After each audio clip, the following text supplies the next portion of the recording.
You know when it click through to the system is about to be so big fun.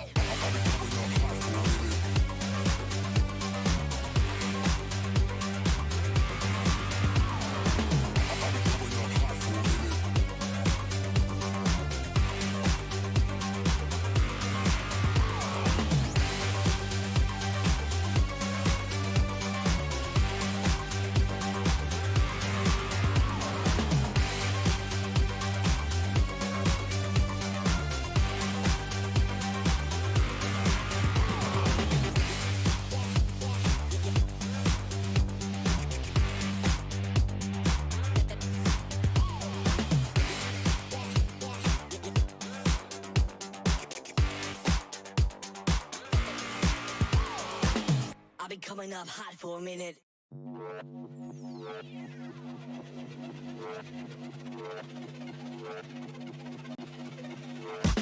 I'll be coming up hot for a minute. Everybody know the drop when I'm in it. I drop the top when I'm in it. Everybody know the drop when I'm in it. Yeah, I go so cute. Everybody know I'm on. You know when it click through to the system is about to be so big fun.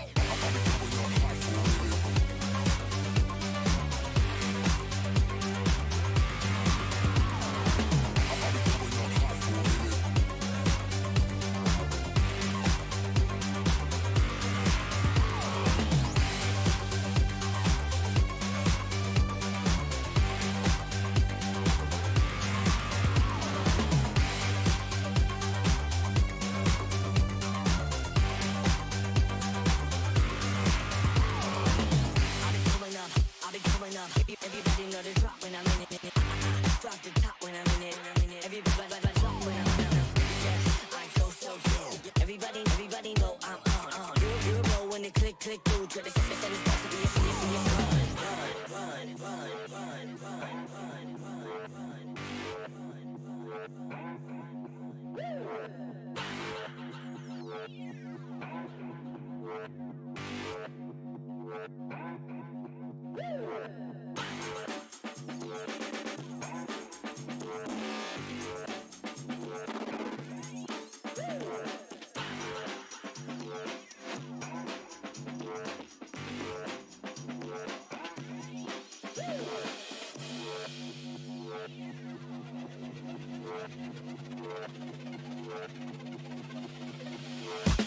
I'll be coming up hot for a minute. Everybody know the drop when I'm in it. I drop the top when I'm in it. Everybody know the drop when I'm in it. Yeah, I go so cute. Everybody know I'm on. You know when it click through to the system is about to be so big fun.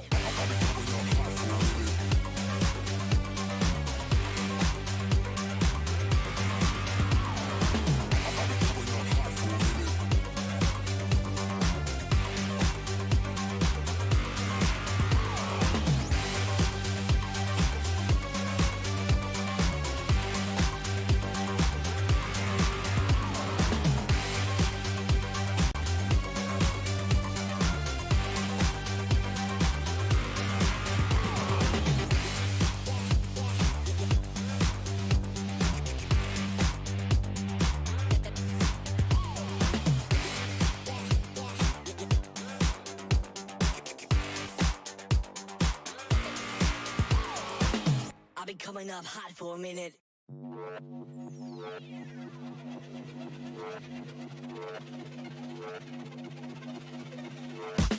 I'll be coming up hot for a minute.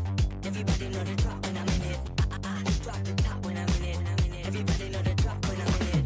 Yeah, I go so cute. Everybody know I'm on. You know when it click through to the system is about to be so big fun.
it click through to the and it's about to be a slow beat ride.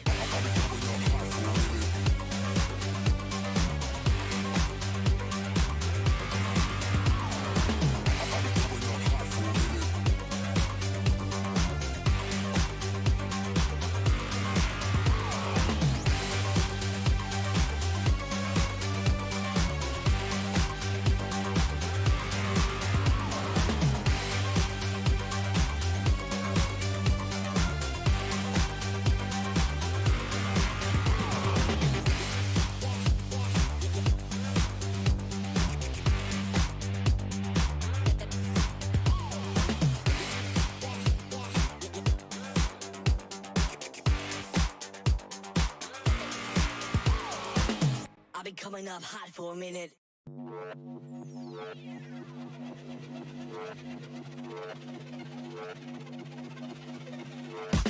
I've been coming up hot for a minute. Everybody know the drop when I'm in it. I drop the top when I'm in it.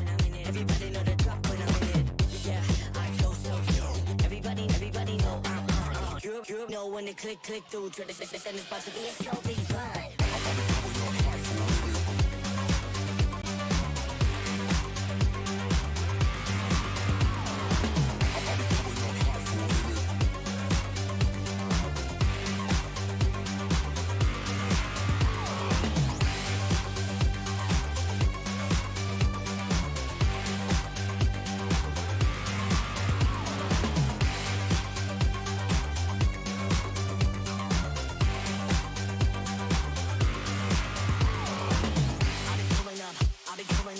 Everybody know the drop when I'm in it. I drop the top when I'm in it. Everybody drop when I'm in it. Yeah, I go so good. Everybody know I'm on. You know when it click through to the and it's about to be a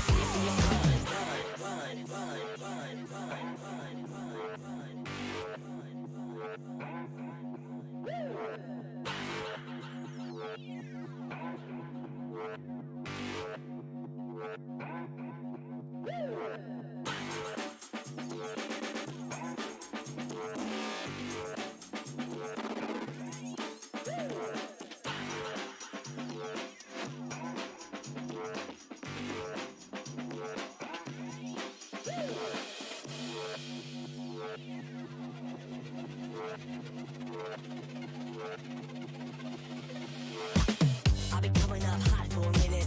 Everybody know the drop when I'm in it. I drop the top when I'm in it.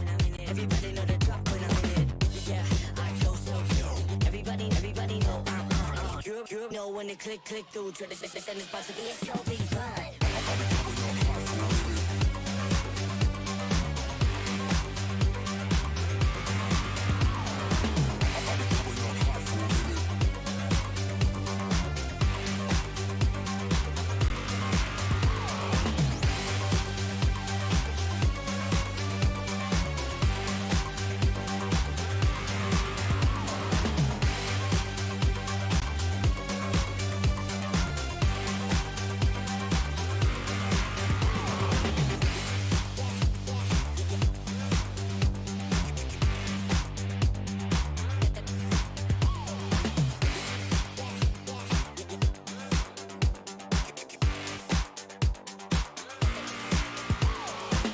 I've been coming up hot for a minute.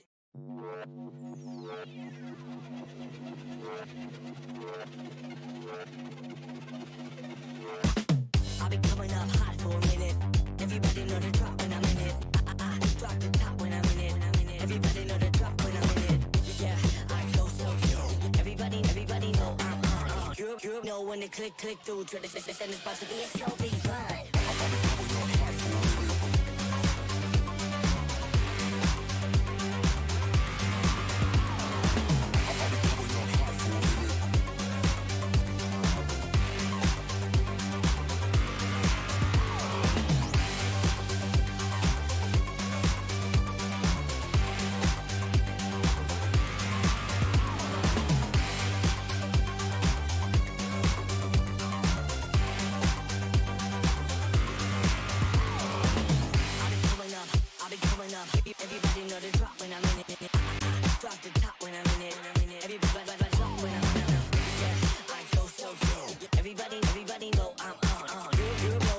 click through to the send it's about to be a serious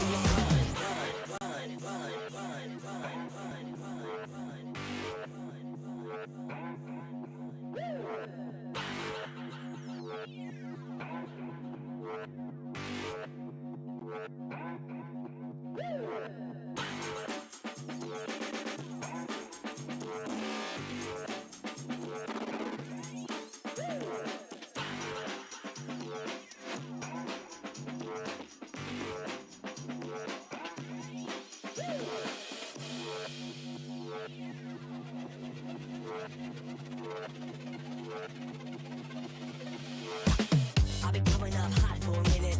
Everybody know the drop when I'm in it. Drop the top when I'm in it. Everybody know the drop when I'm in it. Yeah, I go so yo. Everybody know I'm you know when the click through to the send it's about to be a so big fun.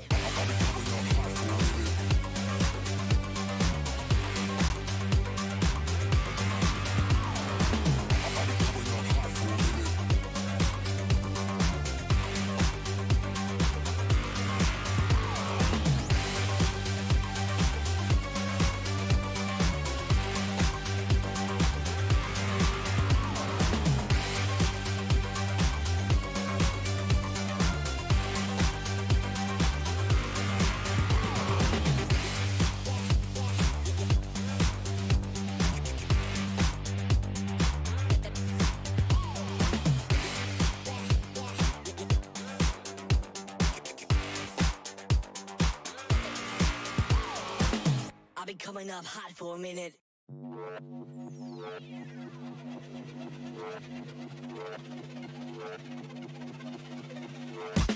I've been coming up hot for a minute. Everybody know the drop when I'm in it. Drop the top when I'm in it. Everybody know the drop when I'm in it. Yeah, I go so yo. Everybody know I'm you know when the click through to the send it's about to be a so big fun.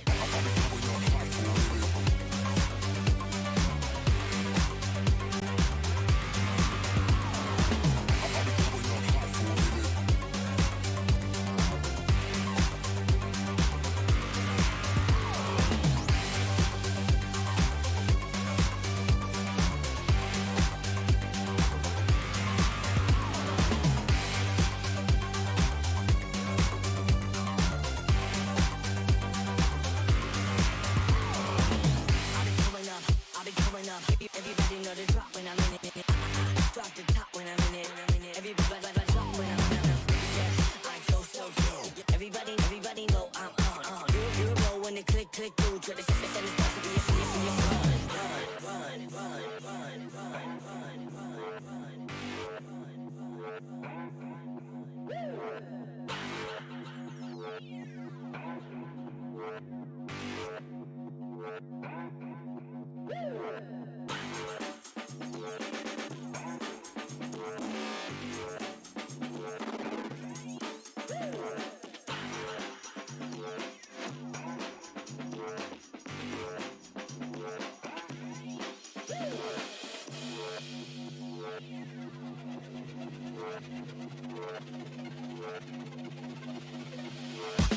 I've been coming up hot for a minute.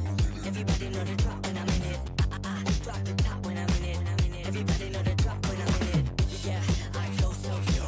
Everybody know I'm you know when the click through to the send it's about to be a so big fun.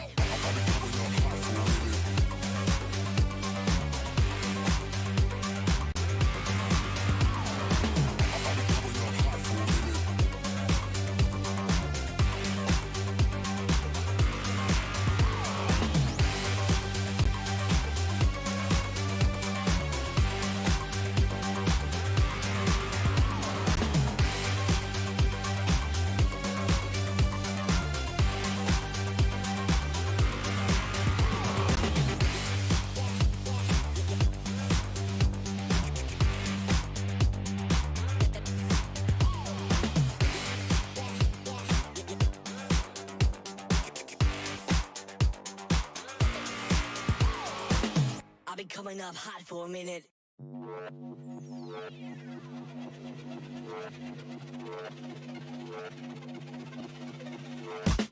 I've been coming up hot for a minute. Everybody know the drop when I'm in it. Drop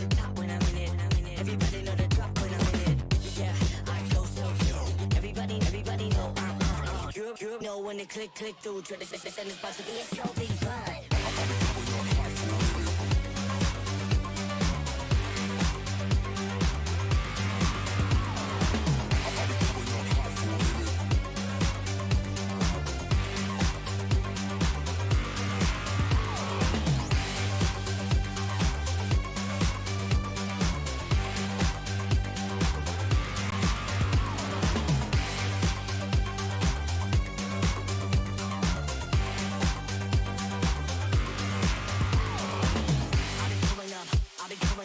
Everybody know the drop when I'm in it. Drop the top when I'm in it. Everybody drop when I'm in it. Yeah, I go so good. Everybody know I'm on. You know when it click through to the system is about to be a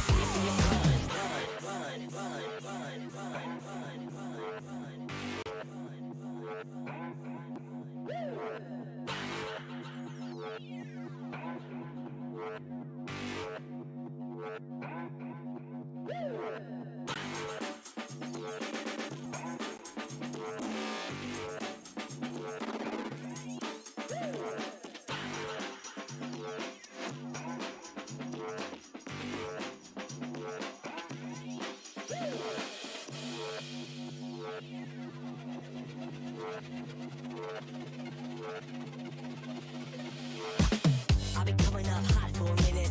Everybody know the drop when I'm in it. Drop the top when I'm in it. Everybody know the drop when I'm in it. Yeah, I go so good. Everybody know I'm on. You know when it click through to the system is about to be a so big fun.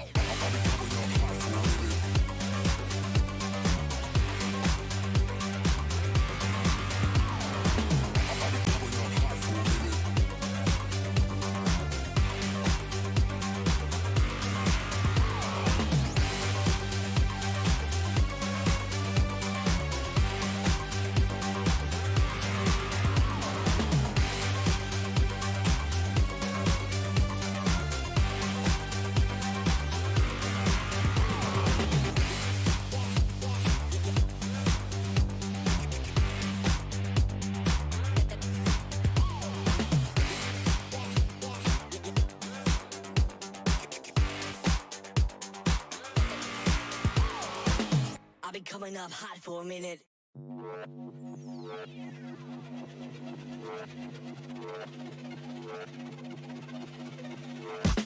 I've been coming up hot for a minute. Everybody know the drop when I'm in it. Drop the top when I'm in it. Everybody know the drop when I'm in it. Yeah, I go so good. Everybody know I'm on. You know when it click through to the system is about to be a so big fun.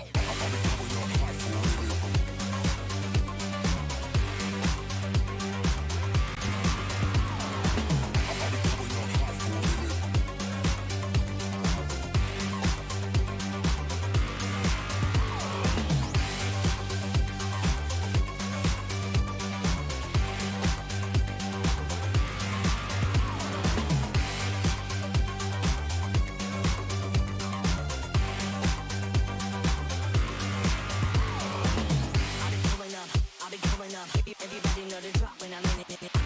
Drop the top when I'm in it. Everybody drop when I'm in it. Yeah, I go so good. Everybody know I'm on. You know when it click through to the system is about to be a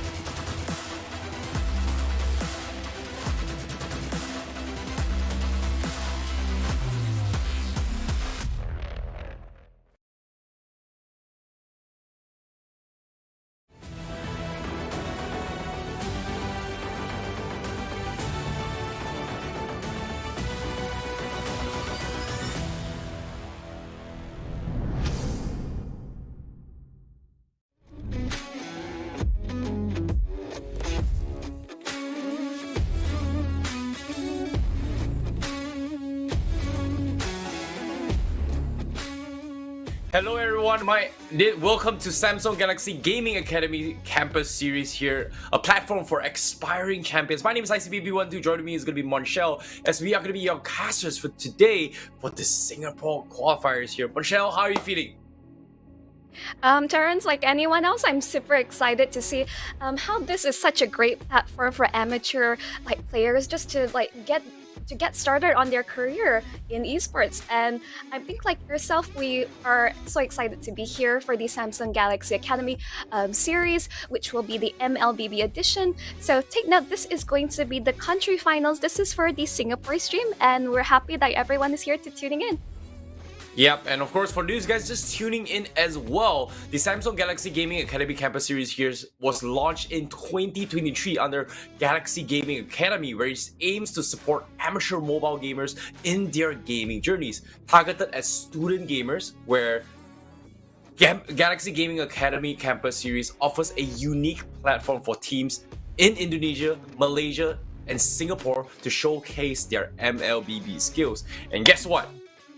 To support all you guys as well, they are going to be competing to represent their country to fight for a very, very lucrative prize pool. And on top of it all, for these guys who is not competing, don't worry, we've got you covered. We have also ooh, this one is a little bit nice here, because we Alright, I'm waiting for that drum roll, Terrence. Yes. MLBB diamonds throughout the entire stream. So all you gotta do is very, very simple. Just watch the entire stream. From time to time, if you see a very, very small pop-up somewhere in the bottom, maybe even the top, maybe even the right, there is going to be a pop-up for codes for you guys to redeem some codes. But yes, Monchel, what is the team's going to be competing for right now? Right, I mean, spoilers alert. This is going to be the regional playoffs total prize pool of a whopping 15,000 USD, and you can see the breakdown accordingly. The champions will get 7,500 USD, and if it successfully follows, the first runner-up will get 3.5k USD, second runner-up will get 2.5k USD, and fourth place 1.5k USD. And those of you watching at home, yes, as Terrence has explained, there is going to be exclusive drops on the stream itself. I heard there may be diamonds involved, Terrence? Yep, they are going to be giving away a decent amount of diamonds throughout the entire stream as well. It's, again, for these guys watching at home, remember the code shown is going to be first person that claims it that gets it. So don't worry, we are going to be having a lot as well. But again, this prize pool on screen, it is going to be something that they are going to be competing in the regional finals here. But for now, we're going to be looking at the Singapore country finals, where the round robin format here is going to be very, very simple. They are going to be competing against each other. If they score themselves a 2-0, they will be awarded 3 points, 2-1 for 2 points, and if of course they take the losing team will get only 1 point.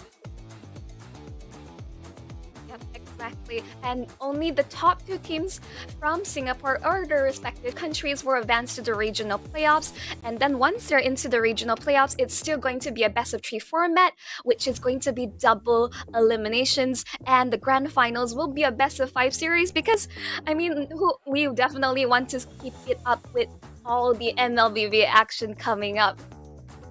And then we'll be jumping into the into the as of now, for those guys watching at home as well, the teams that are going to be playing right now is going to be Derry Main, Now or Later, as well as Choco Babes. And of course, again, the team itself here is going to be consisting of 2 students as well as 3 members from the public itself. So we are going to be mixing a little bit here for students and also people who are not students to compete for the best. And here is going to be a little bit tips for you guys here, because I've heard that one of these teams have former or recurring MPL players. So it might be a little bit of a storm. It might be a little bit close, but again, you know, anything can happen in this kind of scenarios here, Michelle. I mean, spoilers. I mean, until we get into the game accordingly, I think anything is on the table. Let's remember, everyone, the top 2 will represent Singapore in the regional playoffs, which will be actually live in Malaysia. So super excited for that. But we'll also be jumping into we are just showing what are the upcoming matches. Match 1, which is upcoming, will be Dairy Main versus Now or Later, and the second match subsequently will be Now or Later versus Choco Babe. So really back to back for Now or Later. Let's see if they are able to keep up.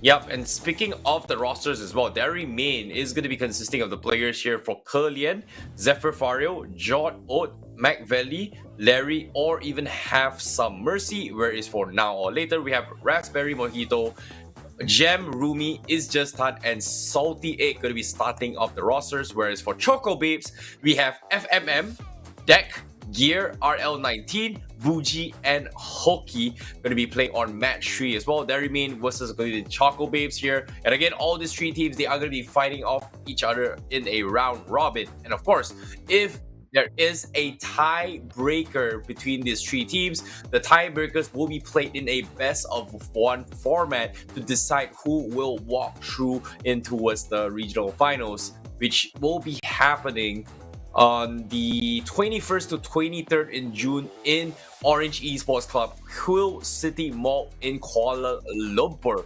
So they are going to be representing their country here to compete against the best of the best for a huge margin of the prize pool. So all things considered here for these guys tuning at home, remember that this is going to be a tournament to support students and gamers here to make sure that they have an opportunity to maybe, and I mean just maybe, being scouted out by a pro team themselves. So, Monchel, what are we going to be expecting today? What do you think is going to be happening? I mean, this is a platform for amateur players as well as for students, so I'm expecting some really fun picks. I mean, maybe it could be really cheesy, but I'm excited to see what the meta has to offer, and perhaps the students themselves could spark some inspiration for the respective professional teams to see, if they see something they're probably watching, because I believe they're actively scouting out the best talent there is in Singapore. And yeah, this is just the baseline. This is just a platform to enable them further in their potential esports career. So super excited by that. I want something exciting. I would like to see more assassin pickups as well. Perhaps a Hayabusa or even a Link, which have been seen in the Regional Professional League. So I'm all for that. To be honest, Assassins, I have a love-hate relationship with Assassins in general, right? Like Link, it's strong in the right hands, it's weak in the wrong hands. It's strong if you have a very, very early composition. It's weak when when you're getting snowballed and getting your purple buff stolen all in general, right? So it's something that I think it's so difficult to actually gauge whether or not it suits the current meta. But I can see where you're getting at as well, right? Sometimes, it's getting a little bit stale with those tank compositions. Boo-hoo, oh goodness. very... Yes.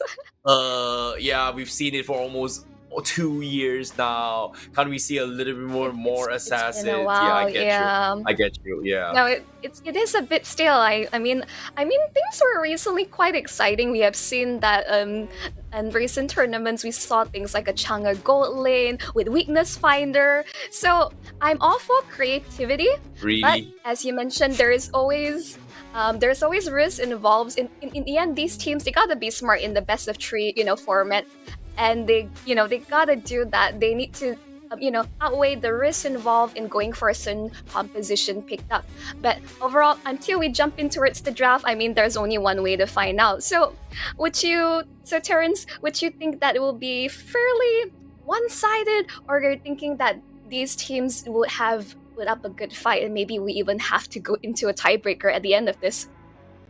As long as there is no Chang'e gold lane, Chang'e mid lane, they have a chance. If they pick that, I'm guaranteed they are gonna lose. And if and only if one of the pro teams who's watching on the stream right now picks a Chang'e and wins the game, I will hit you guys, and I'll make sure that I will not support any Chang'e top players here. So for those of you watching at home, do not play Chang'e on your gold lane. But nevertheless, here, let's start things off with the first match right now. It is going to be Now or Later going up against Derry here. Derry going to be on the blue side, and Now or Later on the red side. Based on the bans here, it is going to be the 6-ban format here. We're not going to have the full 10 bans. So that means meta picks are gonna be let through. In this case, priority here is gonna be from Derry is gonna be Roger. For now later, we have the Chips, Valentina, and Kerry. For the Derry, we have the Valeric and Frederick. Okay.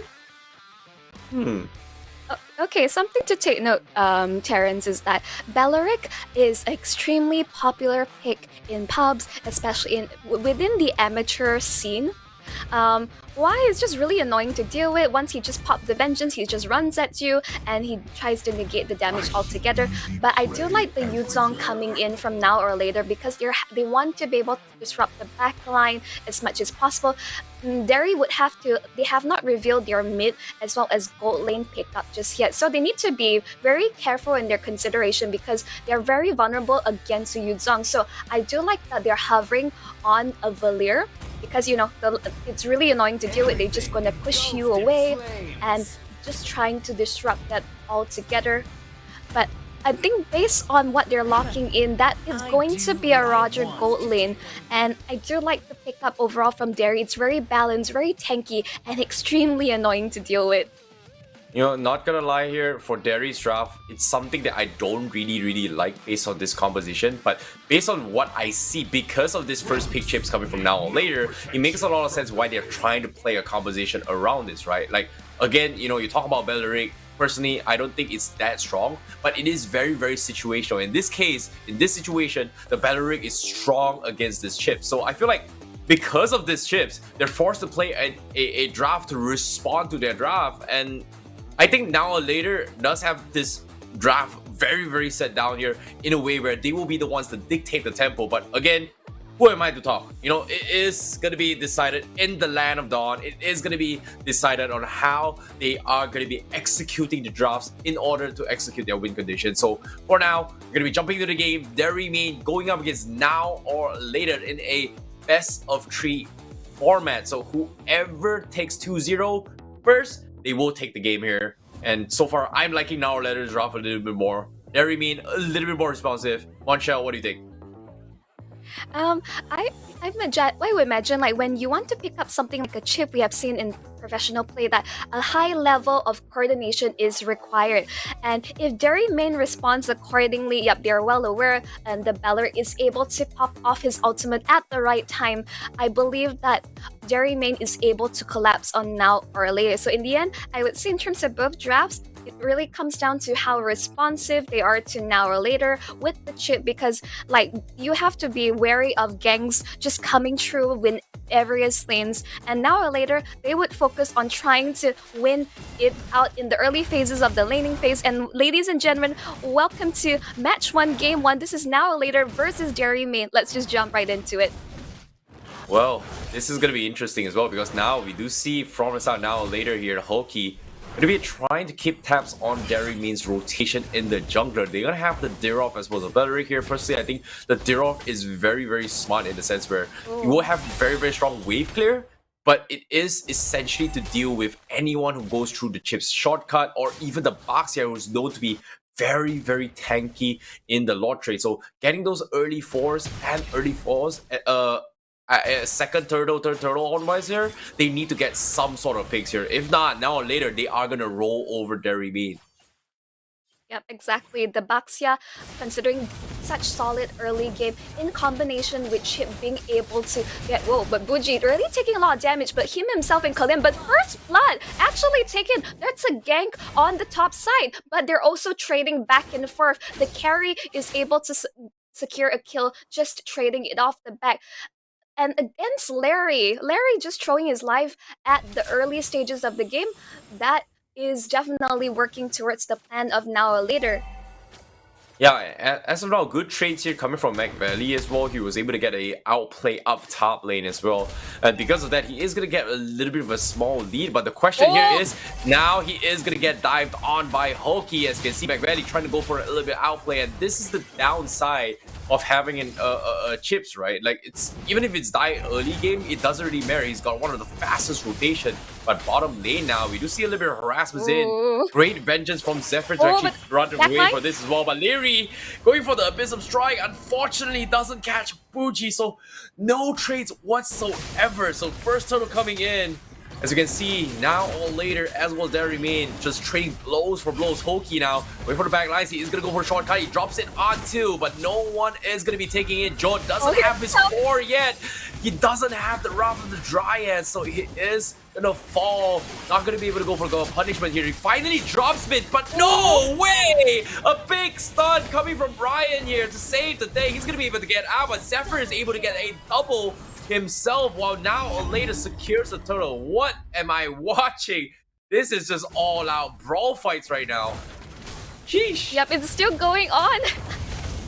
Oh my goodness. Yep, they're still fighting at this rate. Yep, they're just keep going. They're just running them down. My goodness. Wait, no way, wait. He's supposed to be able to get out here. No way! He actually killed off the Valer before he actually dies. Oh my goodness, like now or later, they're just trading blow for blows. They're just not letting an inch off this fight at all. Yeah, Terrence, allow me to interject. This is just like non-stop fighting across the back. It's so action-packed. But at this rate, now or later, you can see that there are ganks are coming into fruition. The coordination with the chip just coming in and ganking Dairy Main in every corner of the map, just keeping up with this momentum and control.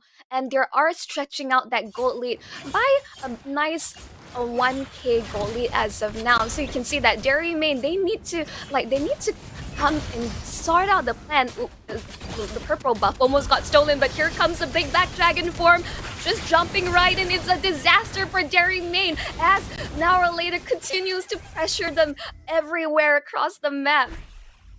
This is smart. This is smart from now later's part, right? Like they know for a fact that they out-rotate Dairy Main in all fronts here. And even here you can see because of this chips, he's just going all around, man, applying pressure everywhere, and there's just nothing really much Dairy Main can actually do about this. And now he might actually get a solo kill here, but he does get a little bit of trouble. Valer shoves in the tower, won't die instead. But again, Dairy Main, this is 4 minutes into the game. We've seen 11 kills throughout the entire map here. This is getting really bloody here in this match. It's insane. And now top side, close indeed for Kamisuna. He's fine. But yeah, he's fine. Yeah, he's gonna be fine for now.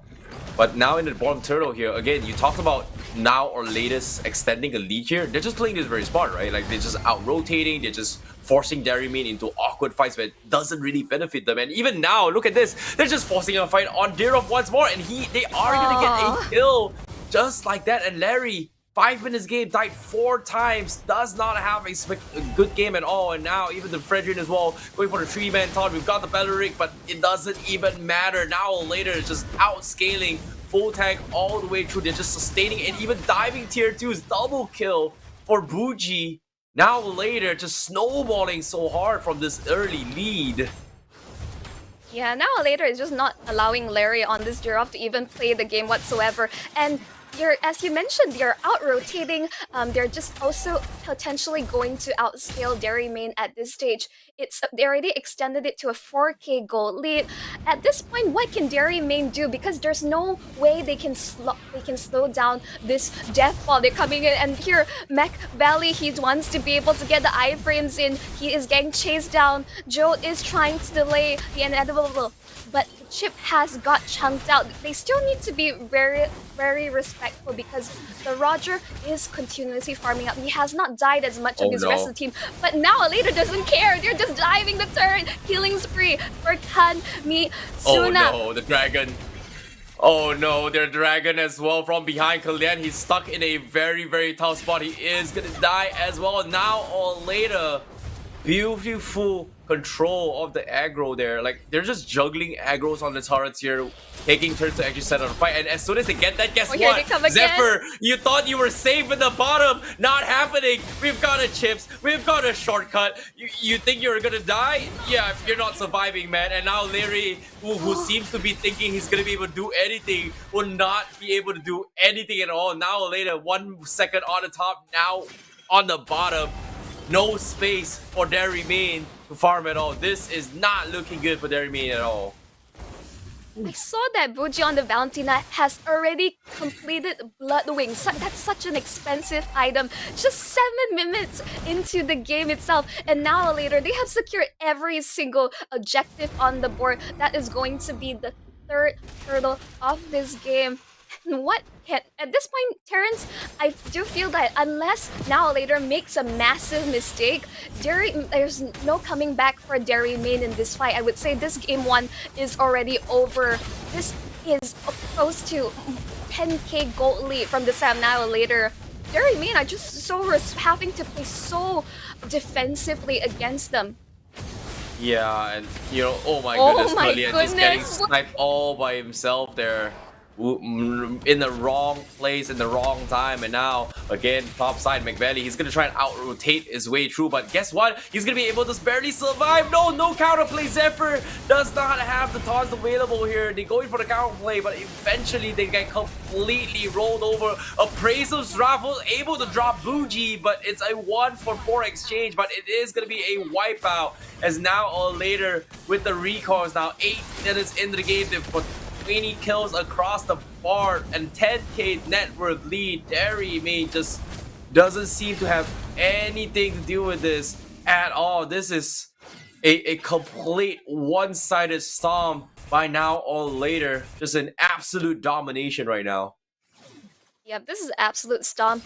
Oh, on top of that, Buji has already completed Divine Glaive. I really want to see the itemizations, but I believe this Valentina is already probably close to maxing out her build. And Derry Main, there's no pushing back because now or later they're just pressuring. They're just keeping up. They want to keep fighting, and there's nothing they can do. Oh my god, why was that damage?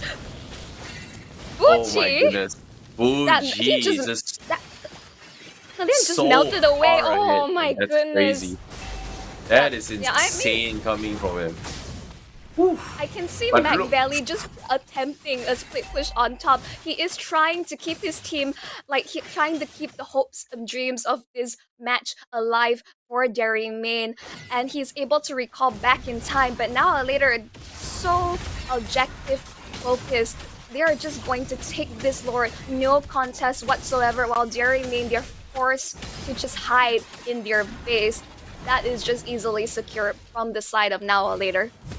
Yeah, even then, Kanmi Suna was just so confident, right? Like, it was just right in the faces of Derry Main's base, and there's just nothing really much Derry Main can do, right? Like, he's so far ahead. He's level 12 now into the game as a marksman, which, quote-unquote, doesn't reach this kind of, I would say, power spike this early in the game. And even if Derry Main just drops something, I'm pretty sure Kanmi Suna is able to at least trade 1 or 2 players, tank or not. So that's something that I think Derry Main has put themselves in an awkward position because of these chips, right? They need to find farm across the map, but they just can't do anything because every time they do something, chips is there. Like, yeah, how can they get farm?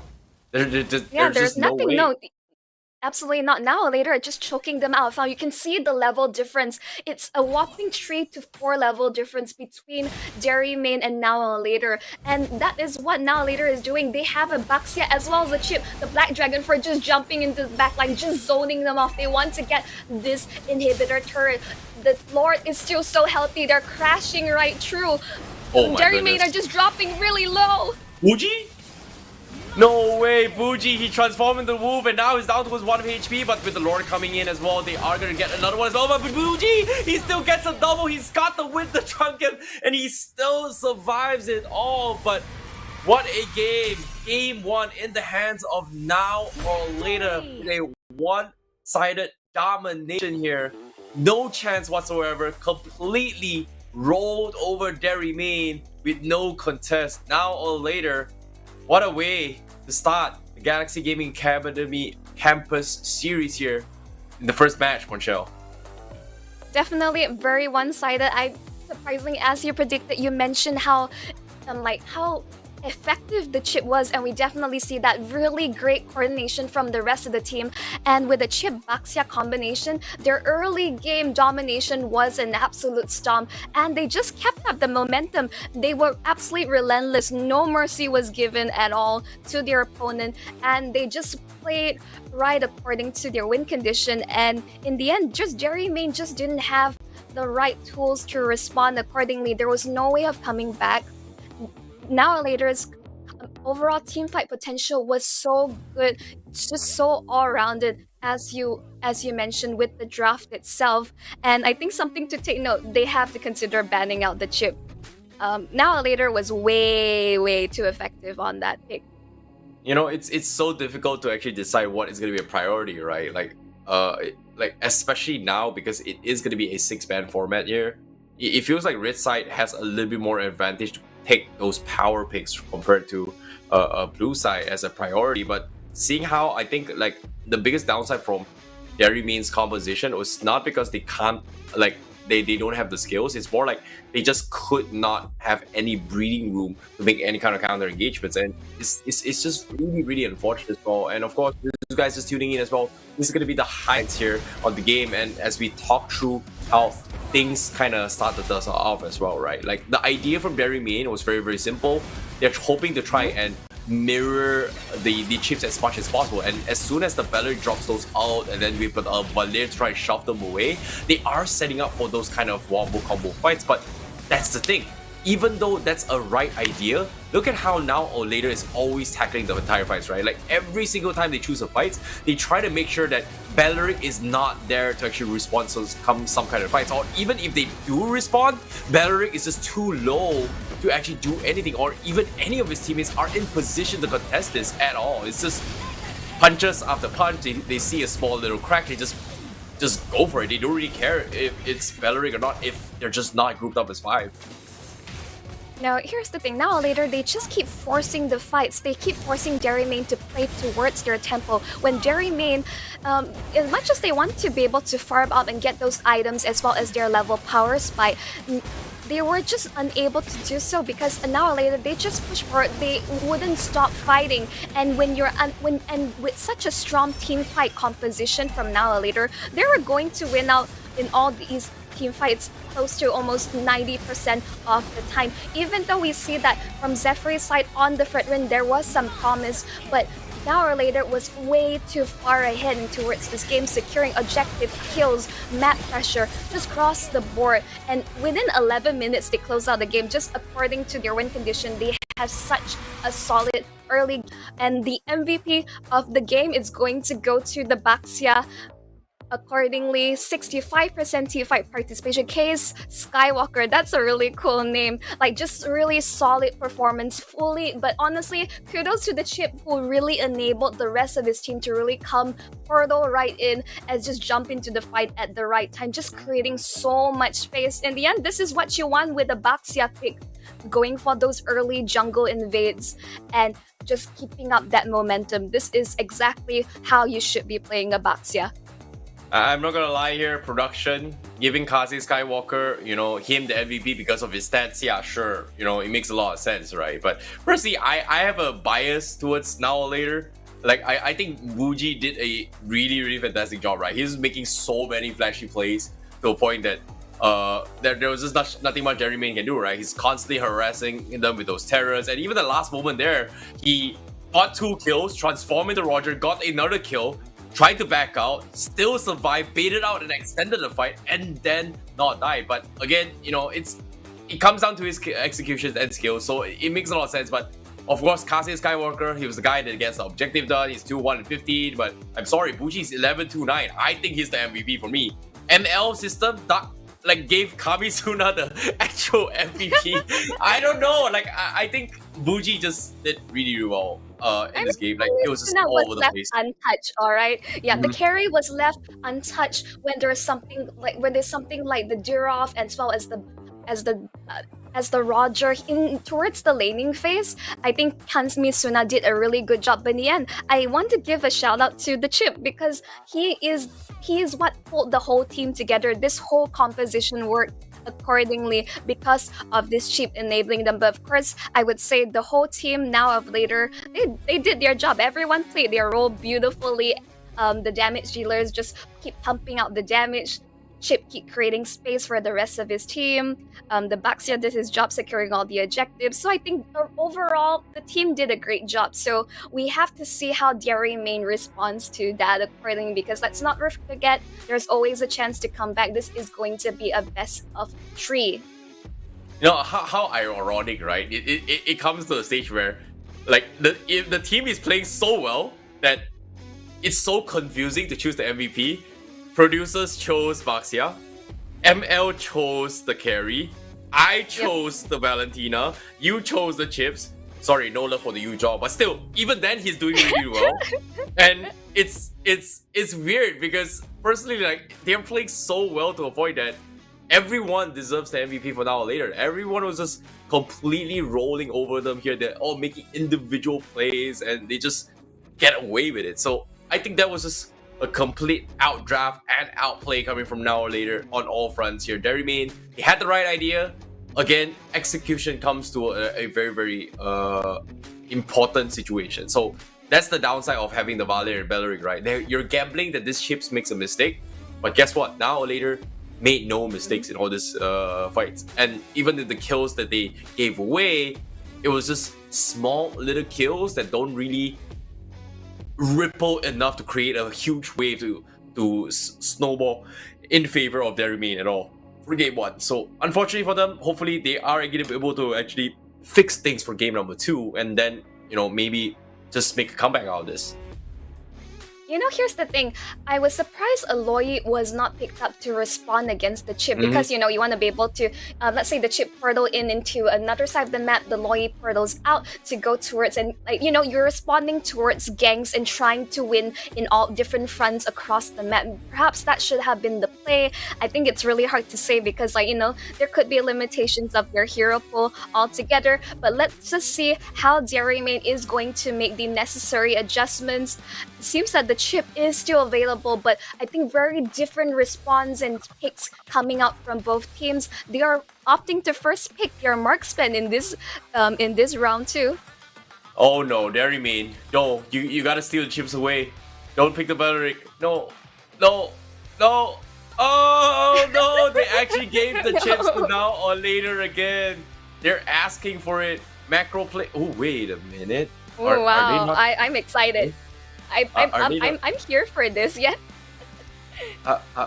Are they not gonna go for the chips? Okay, you know what? Considering that they have one more pick. Yeah. Terrence, relax. There is still one more pick coming to it. They'll be coming true. It could be the chip, but no, they're. It's like, okay, we want to see what is their hero pool at this rate because they're locking in the Arlet as well as the Julian. Yeah, this is just absolutely insane coming out from now or later. It's just so unfortunate, right? Like seeing how things is going through in this situation that considering that I saw MPL tag, you know, I can flex. I've got the badge too, but at the same time, I ain't competing. But again, would you like to? It just shows that nah, I don't think so, man. Like I know I'm a chips player myself, but at the same time, I think that right now in terms of skill gap wise, now or later is just a worlds apart, right? Like it doesn't even matter if they have chips or not. But at this stage, considering that they picked the Belleric, I don't think they even need to ban the chips. Like I'm pretty sure that now or later is just thinking of getting this Arlot as a roll. I'm pretty sure now or later is going to be playing this Arlot as a roll. Okay, yeah. It could be, you know, in either way, it could be, you know, still flex either way. It could be Arlet Roam or Arlet EXP. It honestly could go either way. But okay, I would say that, okay, Dairy Main are just still worried and considering that they still may pick out the chip if it was available. So, you know, just fingers crossed they just ban it out altogether because, you know, you don't want to take such risks. And Dairy Main, I think there is slight adjustment. It does seem that they're just adjusting slightly, so no more like damage jungle pick. They're going for the barrage. Okay, interesting. Now or later, final pick here. Is it gonna be XP or is it gonna be a roam? But it feels like this Arlo is leaning on the roam side of things, but nope, it is gonna be XP here. They're thinking about going for the Diggy. So good, so smart. Like Diggy just counters most of the CCs coming from Dairy Main, but no, they're bringing. Oh no, please don't bring the cancer. The cancer roam that terrorizes all Mythic to Glory games in the right hands. It's not S tier. It is somewhere around A tier as a roamer, but it is annoying to deal with. But oh my goodness, this is This is now or later just playing dirty right now. No, I mean, no, this is my personal favorite in pubs. The combination with the Feather Airstrike and the Implosion, that is one of my favorite plays. And Super Ryan just could combo with the Final Slash on top of it all. So in almost just chaining CC, that's where going to come true. We can expect from now or later's draft. Jerry Main, I'm really concerned in terms of the last pick of the Xavier, because I think the Xavier just is not going to apply enough pressure in the early game to deter the Tigreal as well as the heavy rotations coming from the Forsta as well. So in this case, I am really leaning towards now or later being able to close out this series just from those last two picks alone. Hey, it's okay. You know, you gotta learn somewhere. You gotta try something new to the table here. Who knows? You'll find something of a pocket strat. But as of now or later, it's got a very, very disgustingly dirty draft to a point that, you know, it's annoying to deal with. But I'm excited to see how they pull it off here. For those of you tuning at home here, if you do not know what I mean by dirty, you gotta watch this, because eventually throughout this stream here, we are gonna be airdropping some of the diamonds very, very soon as well. I'm not sure when, but be sure to pay attention, because we are going to be giving out diamonds throughout the entire stream for news guys to claim. But for now, without further ado, we're going to be jumping the game here. This is game 2, now or later versus Derry Main, and now or later currently match point, in this case series points against Derry Main for this match. Yeah, let's just jump right into it. As you know, the pressure is now on Derry Main to try to equalize accordingly, but Buji is relentless. He's just going to keep up the pressure against Kalian. Kalian is indeed very Kalian in this situation, because he's just getting chunked out, already forced to use the Vitalize so early on. Well, such a pity, unfortunately here, but I don't know what, but somewhere, somewhere, there is some diamonds here. I don't know. My eyes is kind of hurting from this amazing gameplay, but you can see on bottom side, the Barats is gonna beat Larry. First blood secure by Kaze Skywalker on top of that. Oh, but the Julian is also keeping up the pressure. Derry Main, they can barely walk up to their mid lane. Wow, you can see that now or later it's just pressuring up. Zephyr having used the quicksand guard to being able to in the 1v1 against the Arlen. But Joe, he's just going to get chunked out. Kaze Skywalker already. This is a great start for the Julian 2-0 this early on. Oh my goodness, he even stole the purple buff away. This is just so sad coming in from now or later. That is just unlucky here. But top side now, Ryan, now he's going to try and harass Zephyr a little bit more. I think Zephyr's going to potentially win this. He's got the sand card. One more hit, he gets the kill. He finally gets a trade. Derry Main somehow wins on the XP lane here. Meanwhile, now or later, just continue to zone out maps here. But yeah, you're talking about Julian for the invades here. Right now, he is a level event 2 levels ahead of Larry. So Retry Battle is not going to be favoring Derry Main at all. But Zephyr, Raging Sandstorm, catching on Buji, that's huge, but not getting a kill at all, because Skywalker is able to find the Xavier. Now Barats as well in a little bit awkward spot. And guess what? They walked into the Feathered Airstrike. No! Zephyr thought he could save the Barrage, but guess what? Just too much damage from the scythes coming from Kaze. Just walked into it. Disgusting. And that is just dirty coming from now here. Dirty, dirty little boys. Sheesh. I would think that Zephyr had a shot, because like the fact that he was trading, because Khalid does have a good amount of early game damage, but the fight continues, actually pressuring Kaze in his own lane, but the Julian, he just walks out just barely with his skills. But we can see that we can now or later, like super dirty, that Buji with the Feather Airstrike just ambushing them, and that is something that they have to keep watching out for, because damn, Hockey on the Tigreal, they're just gonna keep mounting on. Oh, yeah, he just survives. Oh, just the skin of his teeth, he survives being able to figure out. Then the Tan will live for another day. But you can see that just normal traits between Zephyr as well as Super Ryan. But again, respect the early game damage coming out from the Khalid. Yeah, bottom lane now, you can see Implosion still available. Skywalker looking for the full combo here. They can get the perfect catch in this case. McValley, they know they've got no Purify here. They can actually force a fight, but guess what? Outplayed day! Quick reactions from Kaze just get out very, very safely. Dairy Main just losing so much utilities in this fight.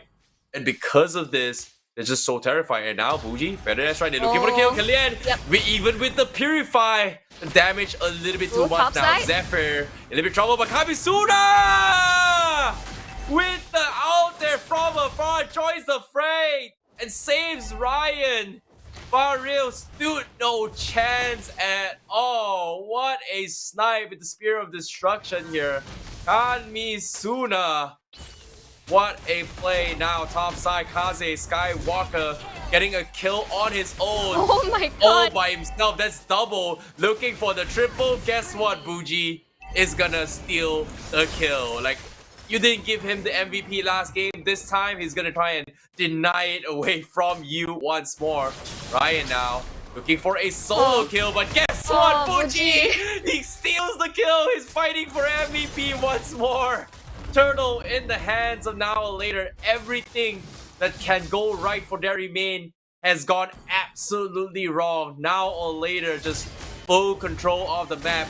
Left, right, front, and center. Nothing Dairy Main can do at this stage. They have the damage, they have the coordination, and the buff stolen once again from the side of Now or Later. They're just, Joe, there's nowhere to run. It's just going to be a 1v4 situation. He still is going to be alive for just a little bit longer before Now or Later just takes him out. Oh, the spear! Oh, the spear! Go for it! Yo! Kamisuna! But now he's got a raging stance on his face here. Can he sustain? Yes, he does. Revitalize keeps Zephyr alive, but still. Nice try, Kamisuna with that play. Dairy Main, they get some glimmer of hope, but that glimmer still needs to translate to something because as of yet, McValley only level 6 into this game. Kamisuna level 8, Kaze 11. I'm looking at that Tigreal in that bush. I'm looking at him. He's looking for an opportunity. Okay. And he's not going for it. Yeah, he gets scattered out. He's fine. Yeah, they're not going to look for engagement as of now. That is way too many members, but not quite group enough. As well as Now or Later, the rest of the team was not available. But Kaze just getting another kill, jumping into the backline, but he will be taken out, shut down, secured by Zephyr. But he'll also pay for his price. The Moskov is in the backline. He's just going for it super right, just taking out members of Dairy Main one by one by one.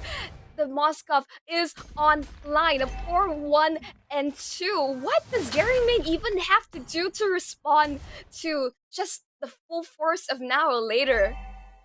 This is an absolute domination here for Now or Later. Just snowballing their way through, similar to game 1. There's no response whatsoever. Trunkin up on Bougie. Hoki's got the dominance eyes. Dairy Main. Right now, they can't even push out the base. They need this barrage to do something, but look at Bougie. Feather Extra comes in. Larry, gobble him up. Finally drops it here. He's gonna go for the stun in this phase. He's got the 2 men, but the Giant barely missing him off. And now or Later, they're gonna pay with their overconfidence. They lose 2. The setup from Dairy Main finally finds the breathing room here that they need. And because of this, Dairy Main is able to kind of scale back a little bit, but again, it is still a very, very far-fetched margin to actually go for. Yeah, that shutdown on towards Bougie is going to at least narrow the goal gap by ever so slightly because he's looking for another ton. But Machiavelli does have damage. He'll be just enough to deter the Julian away. But that's just take note that there is still a significant goalie. Kamisuna in the backline. He's just jumping right in. It's an ambush from all fronts. The Feather Extract just able to secure and drop Kamisuna down, and that is going to be, you can see that the Khalid is trying to split push, and are they going to respond to that? No, they're just focusing on taking the lore in this case. We can see that Bougie is walking over to respond to that push, but the Khalid will be able to get out from safety, but no contest whatsoever. Kaze so easily secures the turtle without just any contest whatsoever. Kaze? Kaze. Oh my goodness, that damage. One combo. Zephyr drops half and that's right. Oh. One more. Yes, they do get it as well. Muji with the oh my, Little and Nation just doing so much the work, and final now they're slash. diving the tier 3 as well. Ryan going for the sustains. Hoki will lose his life, but Ryan and Kamisuna will finish up the rest. They get the double. The only one left is gonna be Zephyr before the Lord even comes into play. Now or later has pretty much just completely dominated Dairy Main in all fronts, and now tier 2 will fall, and the tier 3 is next as well. Zephyr and Kalian trying to clear the waves here, but the Feather Airstrike pulls it back, but the final slash drags Zephyr in. He's trying to sustain this with the Sand Guard. He's gonna buy a little time. Guess what? Here he comes. He told us Mogum catches on Kaze. He is gonna get pinned by the combos of McValley. Entropy being forcefully used to take him down, but again, they trade 2 for 1. This Lord, McValley, he doesn't have the damage here, but eventually it is only a first Lord, so he's gonna be fine for now. That's a good sign, but now later, we'll potentially get an inhibitor down mid. Does it survive? Feather Airstrike used to zone them off as well. Tier 3s will fall. Spear does connect, but I don't think he's gonna commit here. The crystal's still there. They trade something else. Raging Stand from coming onto Kamisuna, getting pinned away. He's gonna try chip away onto the Zephyr, but just too much damage, too much sustain. They will settle with a middle inhibitor, and that should be all for now or later.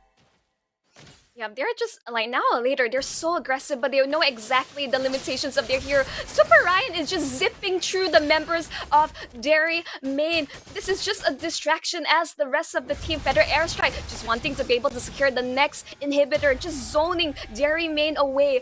Buji on this Farsa is just so effective. My goodness. This is just dirty from now or later. They've outranged them, they've out-set up, they've out-CC'd, and in this case, they've got so much mobility to kite Dairy Main. That is look tough. At them. They're just walking up towards the base. Final slash onto his Odie. That will be the roamer down for the count, but Feather Airstrike has been popped just to the back line of Dairy Main is just getting dismantled. The Xavier is the only one left, and he will godlike for Kamisuna. It's going to be another wipeout as now or later closes out this series. Clean 2-0. GG, well played.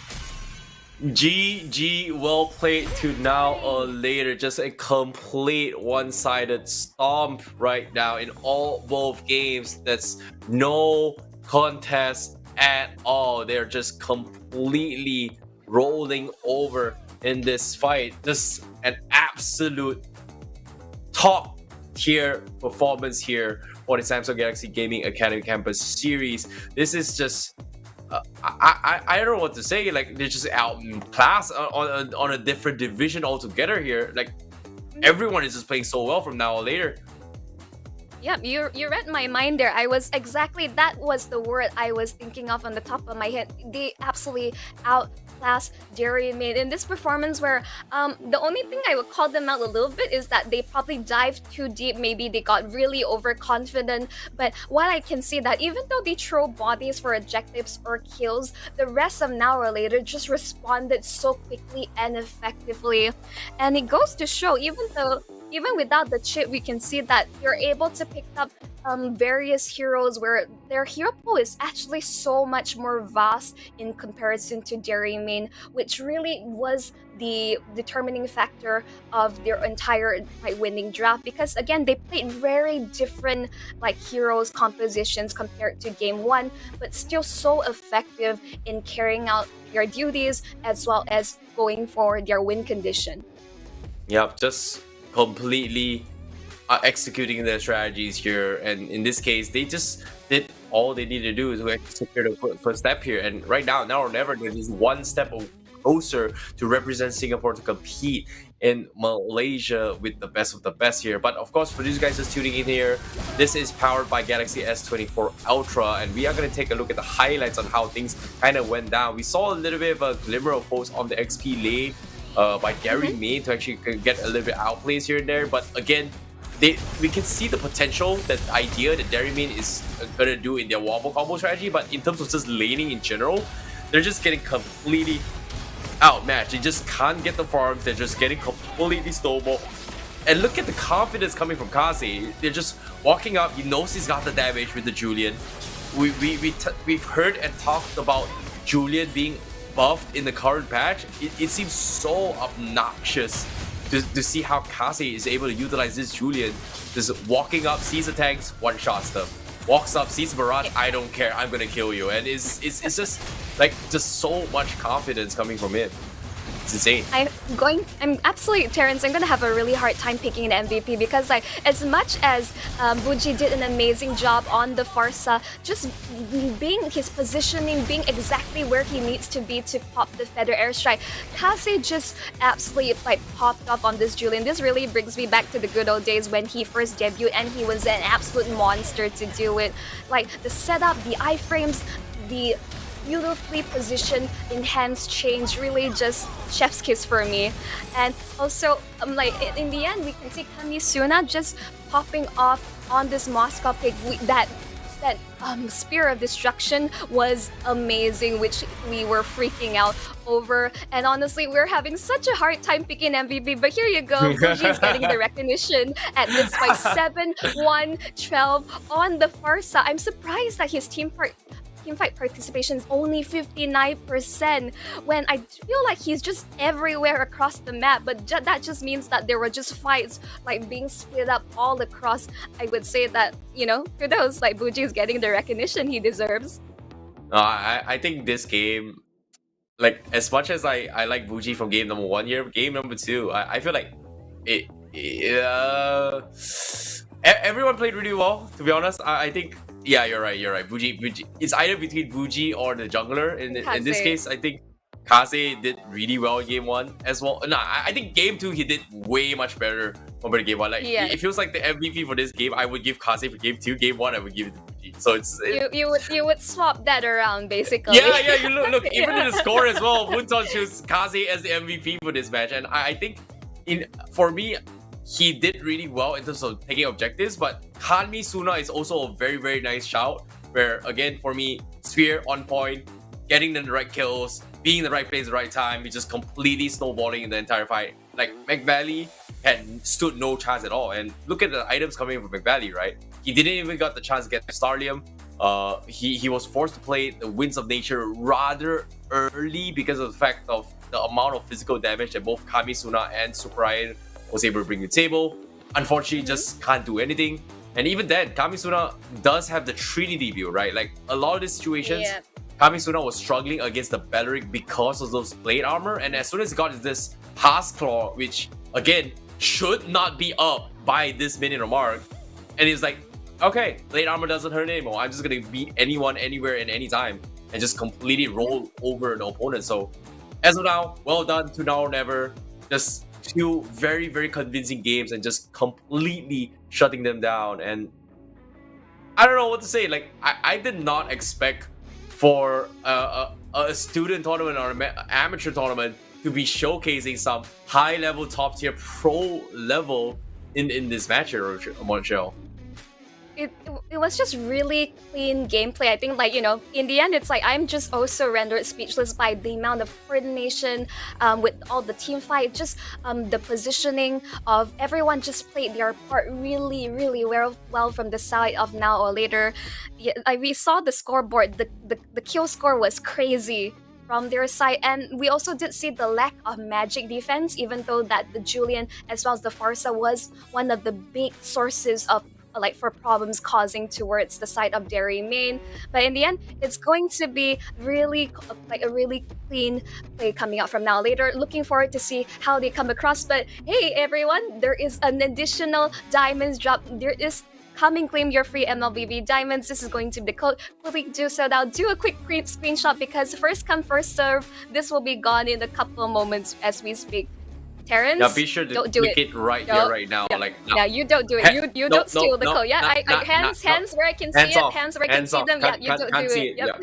No, not happening. Okay, but at the same time, here for those guys watching at home, here, you know, this is Samsung Galaxy Gaming Academy Campus Series. Here, it is launched in 2023. Galaxy Gaming Academy aims to support amateur mobile gamers in their gaming journeys, and so far we have seen some of these players just fighting for the best. You're trying to compete with the best to actually, go reach to the top. And of course, they are targeted at student gamers and also offers a unique platform for teams in Indonesia, Malaysia, as well as Singapore. And currently, you guys are watching the Singapore qualifiers, but if you guys are interested in watching the Malaysia ones as well, it is also live streamed on Samsung Malaysia. But for now, all this thing is powered by Galaxy S24 Ultra. So this is something that I think I want to talk about, because when it comes to a promotion, guess what? You can enjoy epic deals worth up to 1,119 Sing dollars by getting free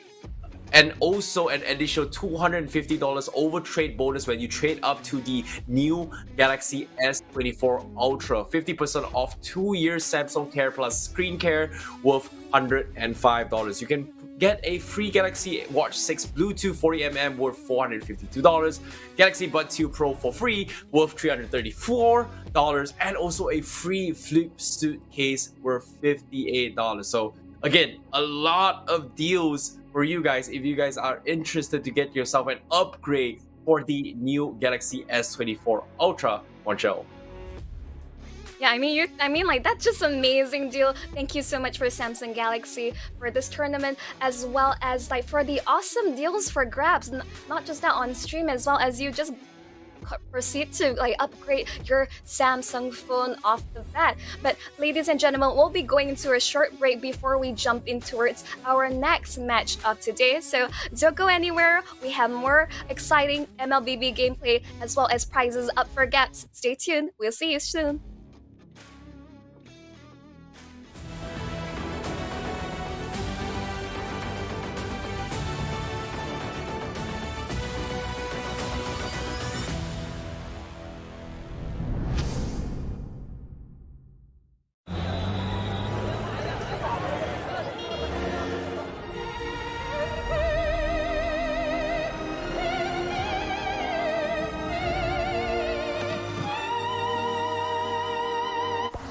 Hey, I'm at gate 6 wearing a gray shirt. ฉันอยู่ที่ประตู6สวมเสื้อสีเทา ได้ครับ เดี๋ยวผมไปรับไป2 นาที I'll pick you up in 2 minutes.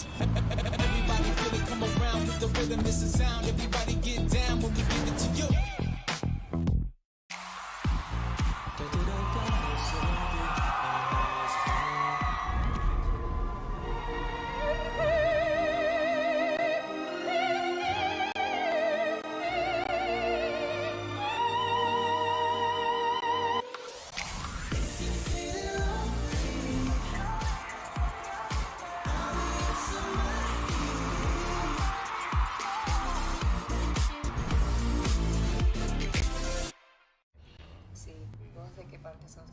Yo de aquí. Ah, mira, Yo de parte de aquí. del norte.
네, 안녕하세요. 서울고깃집입니다. 무엇을 도와드릴까요?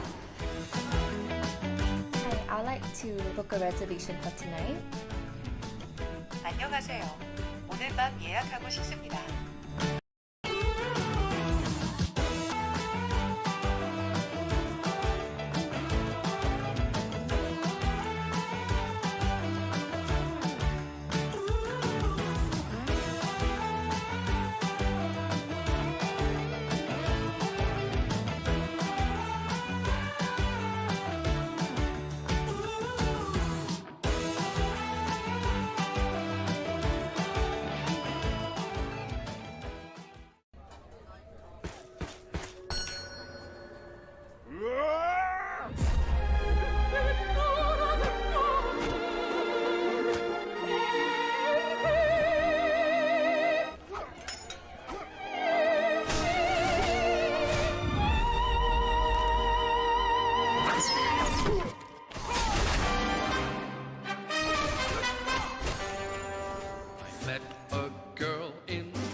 Hey, I'm at gate 6 wearing a gray shirt. ฉันอยู่ที่ประตู6สวมเสื้อสีเทา ได้ครับ เดี๋ยวผมไปรับอีก2 นาที I'll pick you up in 2 minutes.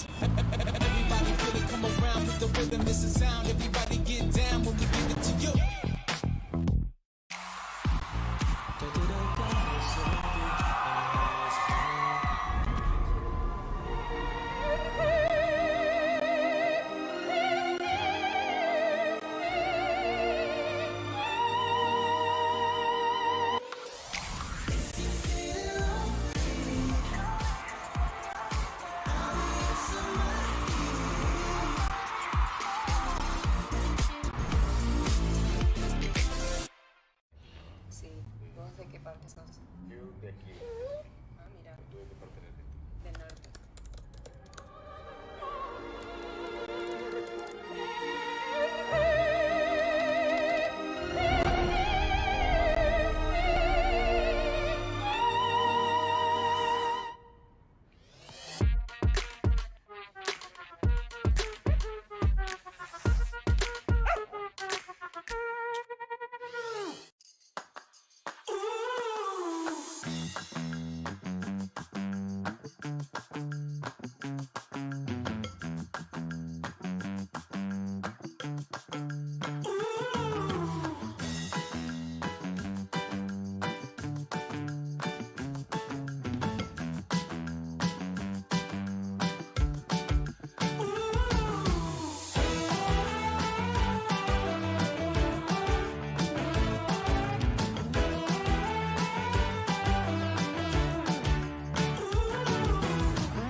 네, 안녕하세요. 서울고깃집입니다. 무엇을 도와드릴까요? Hi, I'd like to book a reservation for tonight. 안녕하세요. 오늘 밤 예약하고 싶습니다.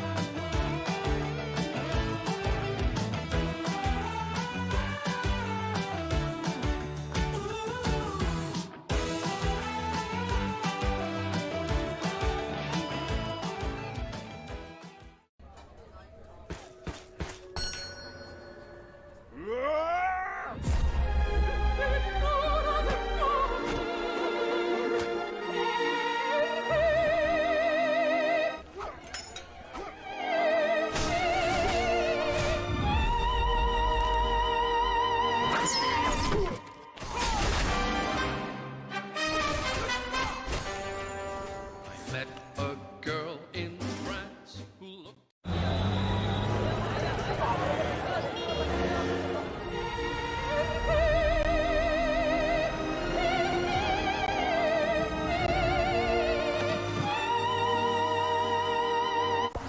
Hey, I'm at gate 6 wearing a gray shirt. ฉันอยู่ที่ประตู6สวมเสื้อสีเทา ได้ครับ เดี๋ยวผมไปรับอีก2 นาที I'll pick you up in 2 minutes.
You know when to click through to the send this box to be a so big fun.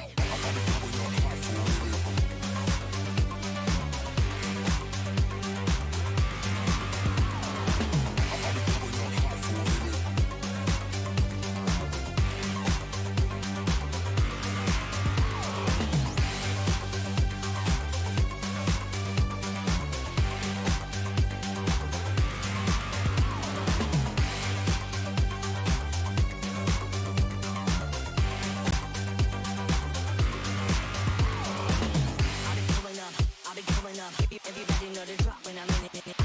Drop the top when I'm in it. Everybody drop when I'm in it. Yeah, I go so good. Everybody know I'm on. You know when to click through to the send this box to be a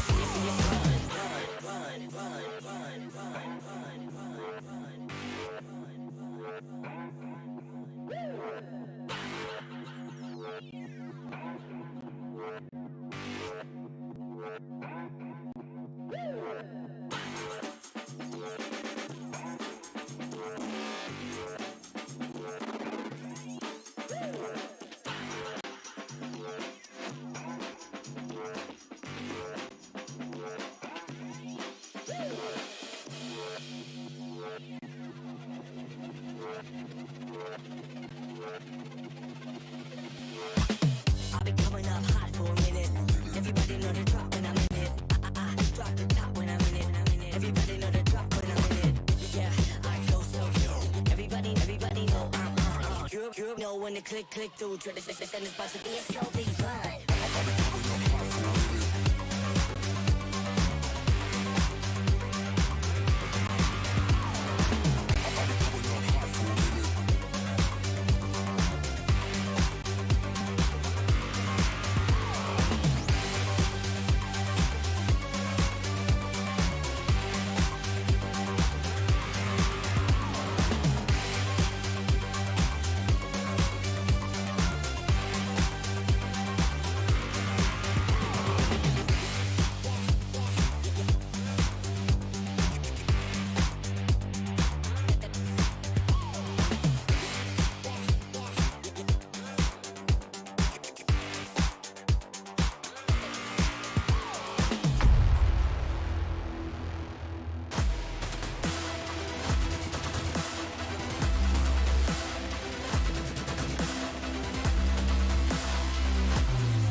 Hello and welcome back to the Samsung Galaxy Gaming Academy Campus Series here for Mobile Legends Bang Bang, a platform for aspiring champions here. My name is ICBB12, joining me is Monshell as we are going to be your commentators here for you guys. And you guys are currently watching the Singapore qualifiers, where the top two from Singapore will be representing Singapore to compete at the highest level here against Malaysia as well as Indonesia in a grand finals in Orange Esports Club Quill City Mall, Kuala Lumpur on the 21st to the 23rd of June.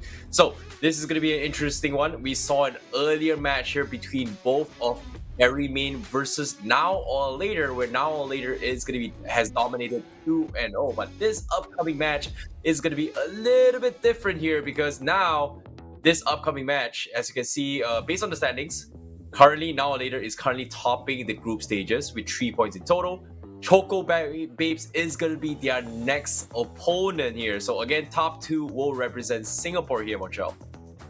Yep, exactly. From the country finals, the top two teams from Singapore will be representing their country to fight in the regional finals. And as you said, Now or Later, they put up an absolutely outstanding performance earlier, securing a really solid 3 points against Jerry Main.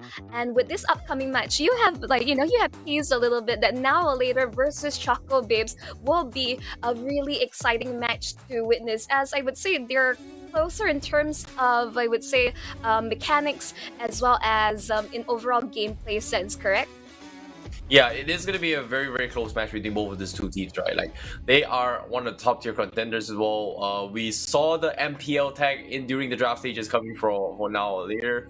But this upcoming match here, your opponents are also MPL caliber. So let's take a look at who the players are here. It is going to be It's Just Stan, Salty Egg, Raspberry Mojito, Jam, as well as Rumi coming from Choco Babes. Huh, interesting. I thought for a second that they are going to be playing gear in this and FMM coming from now or later, but okay, you know, it looks like they're not going to be showing up, or it's either that or they swapped up their names for a little bit. But the drops here, Chocobo is going to be on blue side, Arlott, Roger, Big Ben, first pick Carry, whereas for now or later, Moskov as well as Freya, but they do pick the chips once more to start things off. Okay, sure. Alright. Like Damn Hockey was just an absolute solid pick out like with the chip during we saw in the earlier match. But I am appalled. They're Choco Babes going for Kimmy Jungle. This is something we have not seen in I don't know about you, Terrence. Like you've been casting for MPL for the longest time. When was the last time you saw Kimmy in the professional scene? Good question. I think it's been a while, like almost 3 years now, maybe 4 years, but Okay, alright, Kazi, show us your hero pull. Show us your assassin pick up, the Fanny coming into play. Oh, we're in for a match.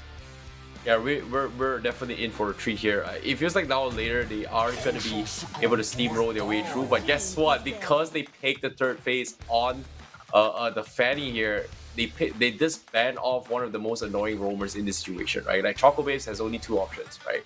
Yeah, they need a roamer, they need an expeditor. So what are the 2 roamers and expeditors that can deal with the Fanny? It's pretty much either the Kufra or the Mincitar to a certain degree. So with the Kufra out equation here, forcing Choco Babes to play a Mincitar or maybe even a Cho or even a Mincitar is just gonna head the tempo a little bit more. I would make an argument for Ruby as well as Edith because like I recall a while back, if you remember Best 01 in the M series, he was just absolutely outplayed and outclassed by the Edith. I can't remember exactly which player was it. Just took over the shoulder, got killed on the turret. It was a bit embarrassing to watch, but I think Kaze is definitely showing off his confidence with his powers with all this assassin structure. That is something we are looking to see here. And Choco Babes, I am very concerned whether the Minotaur will be a position PC because the Fanny is going to be one very slippery hero to catch. Yeah, this is going to be a little bit of a difficult situation here, but it looks like they are going to go for the Minotaur coming from Choco Babes here. They don't really have any sort of stuns besides the Minotaur, so this is going to be a free roll coming from Kaze here with the cutthroat potentially here. Now, final pick is going to be a little bit of a different objective, but as of now, I'm really liking now or later's drop a little bit more just because of this Fanny pickup. So I'm excited to see how the Fanny goes is going to be played here. Now or later, definitely showing us something new to the table.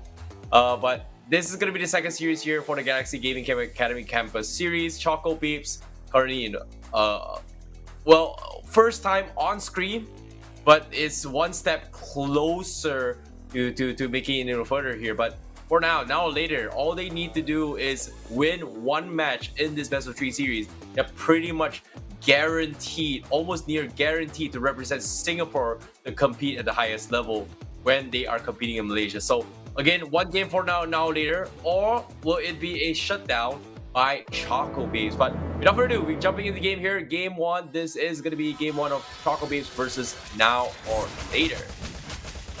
Yep. As we jump in towards the land of Dom already, the chip is being very annoying. I have various concerns towards the Kimmy jungle, which will be disrupted very easily by the draft composition coming out from now or later. We can see that Raspberry is doing his best to zone them out. At least he was able to secure his purple buff without much contention, or at least too much disruptions off the bat.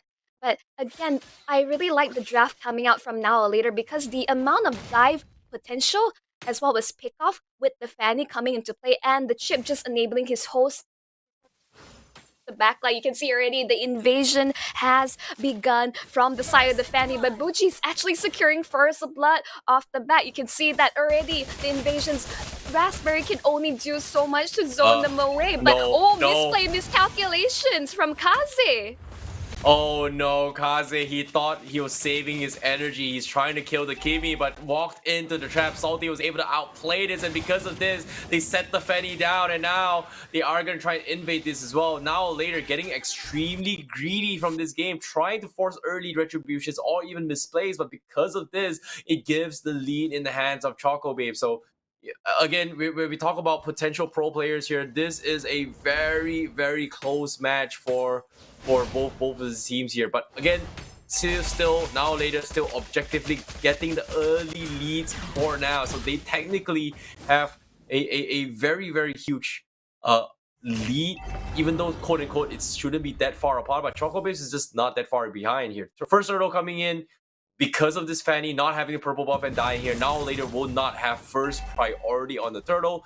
Choco Babes just doesn't want to take the risk as well, so they're just gonna be giving the turtle for free for game for the first one. Unless top side, we do find the Hulky. Does he drop the shortcut? But it seems like he just doesn't want to risk it. Choco Babes just wants to play this a little bit safer, but guess what? Salty Ace here, Kamisuna in a little bit trouble. But looks like it's just a little bait here. Shortcut comes in. Salty Egg gonna be forcing the fight. They're calling in the cavalry here, coming from now or later. They're gonna go and dive for Salty Egg, and it's gonna go down as well. Fanny going for the wall, spams through the cracks, and they will find Tree.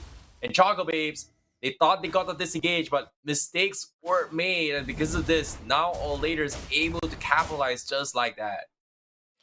Like, this is why Chip is constantly banned in pro play, because like you would think you're in the favorable position, but Portal in instantly Super Ryan comes in and dives towards the backline. Absolutely, that's when instantly the numbers have changed off the back. Oh, but like Kaze not quite able to finish the job, but Buji will be able to assist him out, taking out Rumi in the process. But again, Kaze has to be really careful because he's really diving in fairly deep. He already got punished early on, that's how he was taken out the bat. But now or later, 5 and 1 are still looking to be very comfortable. You can see here the bravest fight and just jumping iron. Super Ryan disrespecting over on the last insanity gem will be able to punish them from that. But Buji also stealing the last insanity also away. But Kaze on towards the top side also be able to get a kill on towards the top, on towards the carry. It's just an absolute like fights going on back and forth, and yep, just portal right in, and then you're going to get Salty in this case, and Kami Suisuna on the Natan, just securing off the bat. Last is Sandy on top of it. He hoping to look for some form of compensation, but nope. Kamisuna just being able to use Entropy just barely to get out of that situation. Whew. That was just non-stop fighting coming out from now or later. This is so hard on Choco Babes, right? Because they lack the CC's all stuns here. You can even see having the flicker. Oh, wait a minute, Gem. No, the Bravest Fire comes in. Ryan just blast the export to smithereens. And now, even the purple buff, they're getting caught, contested by now or later. They're trying to force a retribution here. Did they get it? Did he come? Skywalker looking to defeat on Kimi. No chance at all. No escape. Now the Minon Reach. Stolen away from Buji, turns the tide. Choco Babes needs to make a run on the wall. Dawning Light comes in, does connect, but guess what? Buji trying to force the fight just time, but oh, he's got the spell, Hoki. Not having the shortcut, he might be in an awkward situation, but can he escape? Yes, he can. It is gonna be fine. Now or later, 11-2 in this second series. Whew. What a Buji really like, oh my god, they are just diving towards the backline. You can see Kaze, he will be able to get the mega kill on towards Rumi. Bravest Spider on top of that. Super Ryan, double kill from Kamisuna. They're just spam recalling into the faces of Choco Babe. This is close to a white. That Raspberry is the only one left. Force the flicker, but unstoppable from Buji. He is absolutely a monster on this Valentina, pushing the limits. Do you see how he plays? The prowess, the confidence coming out from now or later. 2-16. This is almost a 10k gold lead in under 6 minutes. Terrence, what am I witnessing? You know what? As much as I want to say as close as this can be, but Choco Babes just got completely outdrafted right there. Like they had a really smart idea. They had a pretty decent lead here, but now or later just completely flexing that, hey, you know what? I'm just gonna outdraft you straight up. And as of now, Kamisuna 5-0-1 on this Natan, and he's gonna be able to get another kill on this marksman. Like 6 minutes game, he's got 5 kills on a Nata. This is insane. Yeah, That I mean, is this one, just- yeah. Oh, no, no. here, no, there goes Kaze? Kaze once again. Oh, but Kamisuna getting the kill on towards the Kimi. They're not allowed to play the game whatsoever. Double No kill way. for Kamisuna, but in this case, they're so low. Triple kill on top of it all. Someone stop this Natani. He's going for Buji. Unfortunately, steals the kill away. It's gonna be a wipeout. Now or later, no mercy. Are they actually pushing in for the end? I think they're going for the end. What is happening? Oh my goodness, this is gotta be the fastest game ever here if the end No, is right now not here. if not like if 7 Choco minutes Babes a has game. something to say about that. Oh, Okay, that, okay. oh my god! Imagine if the game ended there. But unfortunately, the death timers are not that extensive as of now. We're only 7 minutes into the game, but now or later, just showing absolute domination in this entire series. If they ended the game right there and then, that's gotta be a world record on any tournament ever played before, because that is gotta be so fast. One inhibitor falls in here, 7 minutes game. This Fanny just absolutely out of control. Kamisuna now with the Holy Crystal.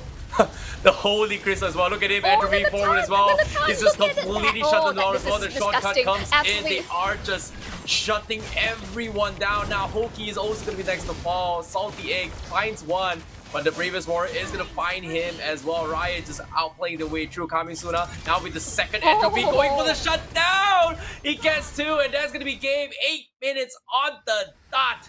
Fastest time cleared in a single match in MLBB right now. Is that a world record? Is that gonna be the closest here in this current patch? I do not know, but what I do know is that that's gotta be the fastest I've ever seen this year, at least. But I don't know if we can get the data or not, but that seems to be on a completely different level here. Now or later, just playing on a different pace completely. What did we just witness? That again, it's really hard to say whether it's the fastest game ever broadcasted for MLBB, but like in terms of my experience casting, that was the fastest game I ever witnessed. I was looking like they were this close to pushing to the end within 7 minutes, but no, they were able to respawn back in time, but to no avail. The Natan, Kamisuna just melted everyone, whether you're a tank or you're a backline. He was just completely unstoppable at that stage of the game, and I'm lost for words, Terrence. Like, what are we supposed to do in this situation? Well, we just gotta enjoy and embrace the moment and witness a glorious moment for a potential champion here, because what I do know is that is just complete, absolute domination coming from now or never. And I like the name, right? It's now or never. Like, when do you become a champion? It's either now or it's never, you know? But all in all things considered here, for these guys watching here, this is all powered by Galaxy S24 Ultra here. You guys are currently watching the Samsung Galaxy Gaming Academy Campus Series. So for those just tuning in as well, if you guys want to participate in the tournament here, be sure to watch the entire tournament, because we are also giving away diamonds throughout the entirety of the stream. So be sure to watch out for that. But for now, in case you guys are wondering here, this is going to be a highlights as well. We saw a little bit of a glimmer of hope coming from Choco Babes on this Fanny. He was getting a little bit of kills here and there. Sorry, on this Kimi, but eventually, even though there was one misplay coming from Kaze, he still somehow manages to come back to the game, you know, was able to take advantage of the lack of CCs coming from Choco Babes and just completely shut them down. And for this to actually happen as well, Kamisuna was able to get such a huge lead, and everything just get completely out of control because of the rotations coming from these chips. It's just unplayable for this chip's entirety here, and it's just I don't know what to say, man. Like, how can I analyze this game, because it's like every time it's just very simple. Lack of CC, really strong early game composition from now or later. They snowball out of control. Even though there was, like, as you say, glimmers of hope coming out from the side of Choco Babes when they were able to pick off Kaze early on, they just lack healthy amounts of consistent damage during the early game, and now later just constantly being enabled by Dame Hoki on this chip, in the end, this has to be respected. He has already showed in 2 separate matches that he is a force to reckon with. But Super Ryan, I gotta give a shout out to him. Like, he was absolutely, like, he had any disregard for his own personal safety. He just dived in, he doesn't care. He wants kills, and we're going to be jumping in towards the MVP. This is really hard to decide, but the MVP will be going towards Abdi Natan from the side. An hour later, just disgusting amount of damage. It's absolutely untouched. 10-0-5. Like, he just melted the backline at the last few moments. Kamisuna was just like, what else can I say? In like Terrence, like, it was just beautiful to witness an absolute massacre. This is just a one-sided massacre, right? Like, now or later, definitely, you know, everyone deserves an MVP this game. Kamisuma just played exceptionally well. He was able to find early picks into the game as well. 10-0-5, just barely even 8 minutes in the game as a goal laner on top of it. He's got a Holy Crystal so quick as well. 6 minutes in the game is just complete domination. And now, based on the MVP score here, look at this, like, 8 minutes into the game, he's got Holy Crystal, Stadium, and Feather of Light as a goal laner with 10 kills and 5 assists. So that's a pretty decent amount of kill participation. Look at Super Ryan. Look at his build. Full damage. Wow. Okay. Oh my god. Disgusting. Alright, yeah, full damage, just goes in, you know, just did him dirty all the way through, and it's just a complete one-sided stomp. And I feel like it came down to a situation where it's just an outdraft issue. They brought in Kimi as a jungler. They thought they were able to get an early advantage here, especially for Salty Egg, but little did they know, a Fanny comes into play, and guess what? You think you're gonna be able to out-rotate me? No, Fanny out-rotates you. That's the scenario that Now or Never has put them in the spot. So I think in terms of this situation, because of all this cheese picks and cheese strategies that they brought to the table, it is going to be awkward for Choco Babes to kind of make a comeback for game number 2, because now they have to rethink their strategy. Do they want to play against traditional meta compositions, or do they want to deal with cheese strategies? Because right now, Choco Babes, Now or Never has got the secret sauce. The cheese here is chips. The second cheese is the Fanny. What do? Do you ban this too? If you do that, I'm gonna open up something else, and that's a big problem in this game here, Joe.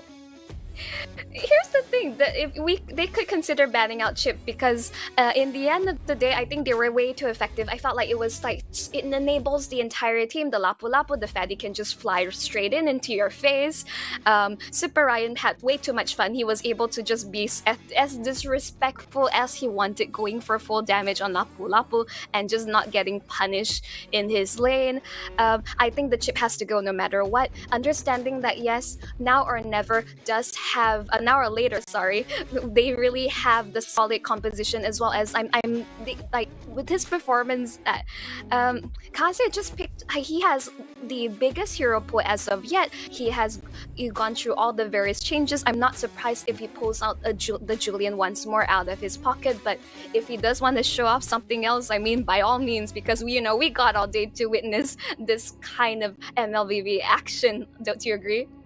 Yeah, I agree. You know, like, he's played a little bit of a different style as well here. But for these guys watching at home as well, if you guys feel left out, don't worry, I've got you. Here's a diamond for you. Claim it right now here. First person to claim it will walk away with MLBB diamonds right here, right now. So be sure to claim it right now before it's gone. First person gets it as well. And the best part about this, you can actually repeat it multiple times. So be sure to yeah, and what I mean by repeat multiple times, you didn't tell me you can repeat. Hey. What I mean by repeat multiple times is not this code, but if you've claimed the first code, you can also claim the second code. That's what I mean by repeat. That's unfair. You know, you're just giving them the chance to just farm our stream for diamonds. Hey, like, I think everyone else would like a shot, and not to mention, like, along here on the screen, sometimes, you know, within the comment section of the YouTube stream, there will be drops as well of codes. So do stay tuned. Don't go away. Interact with us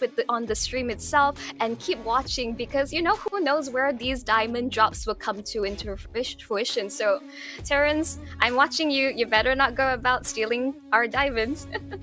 Shush, shush. I was looking on the side camera. I was typing a few things. Please do not catch me on it here. But again, who doesn't like diamonds, right? Like, so for those of you wondering, I mean, I is like there- diamonds. if you- I love diamonds.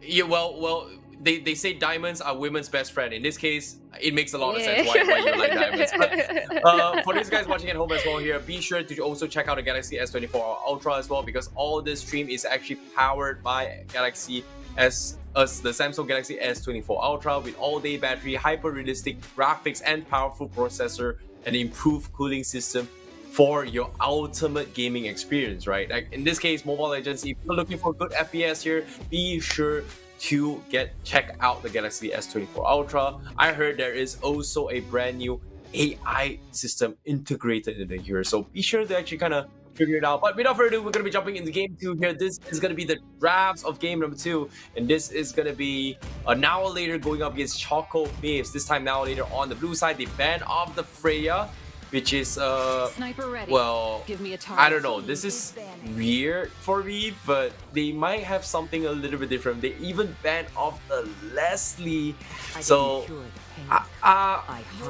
okay, I mean, like, this is interesting, but Choco Babes, you can see that they're respecting the players from the side of Now or Later with the chip, with basically the chip as well as the Valentina being banned out. Both Buji as well as Dame Hockey was so effective on, but when that is gone, Buji now going to be playing the Loi again. They are really. Like, they really enjoyed all the amount of mobility as well as the teleportation that this draft provides. But as a result, Choco Babes, they steal away the Natan as well as the Julian, because they have probably witnessed the previous match where Kaze was so effective on it. Of course, they got punished extremely hard by Kamisuna on the Natan. So I think this is just smart drafting coming this side of Choco Babes.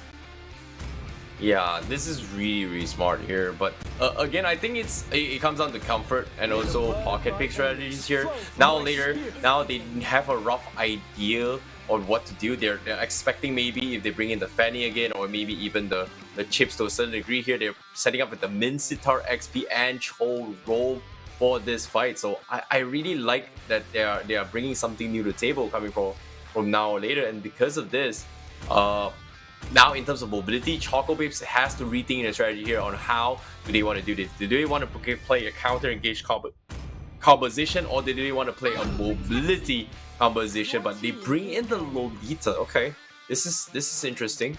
I did not expect this. Yeah, definitely very interesting. What are they hoping for in this situation?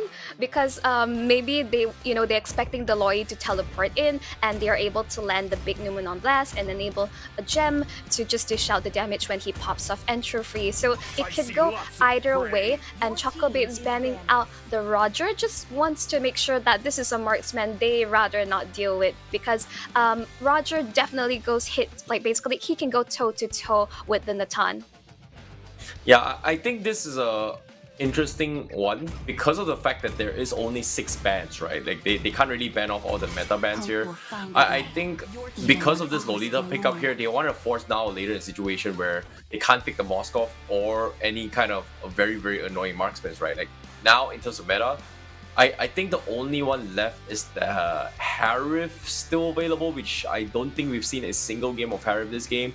I still think Harif Golding is kind of disgusting. So Now or Later, because they have the Minsitar, they have the opportunity to pick the Harif for themselves and then just do whatever. But that's me, thinking from that perspective. So, Choco Babes bringing the Kagura.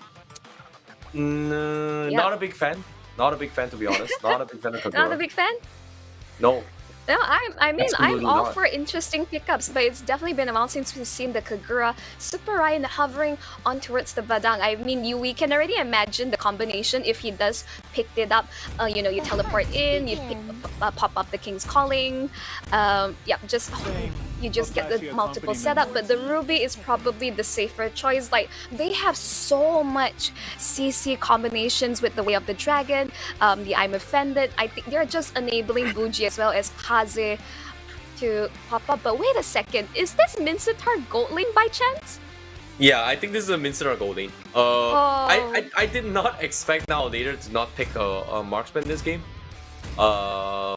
Yeah, I can see the idea that now later is bringing the table here, but Choco Babes now has a very decent draft to actually deal with now later, but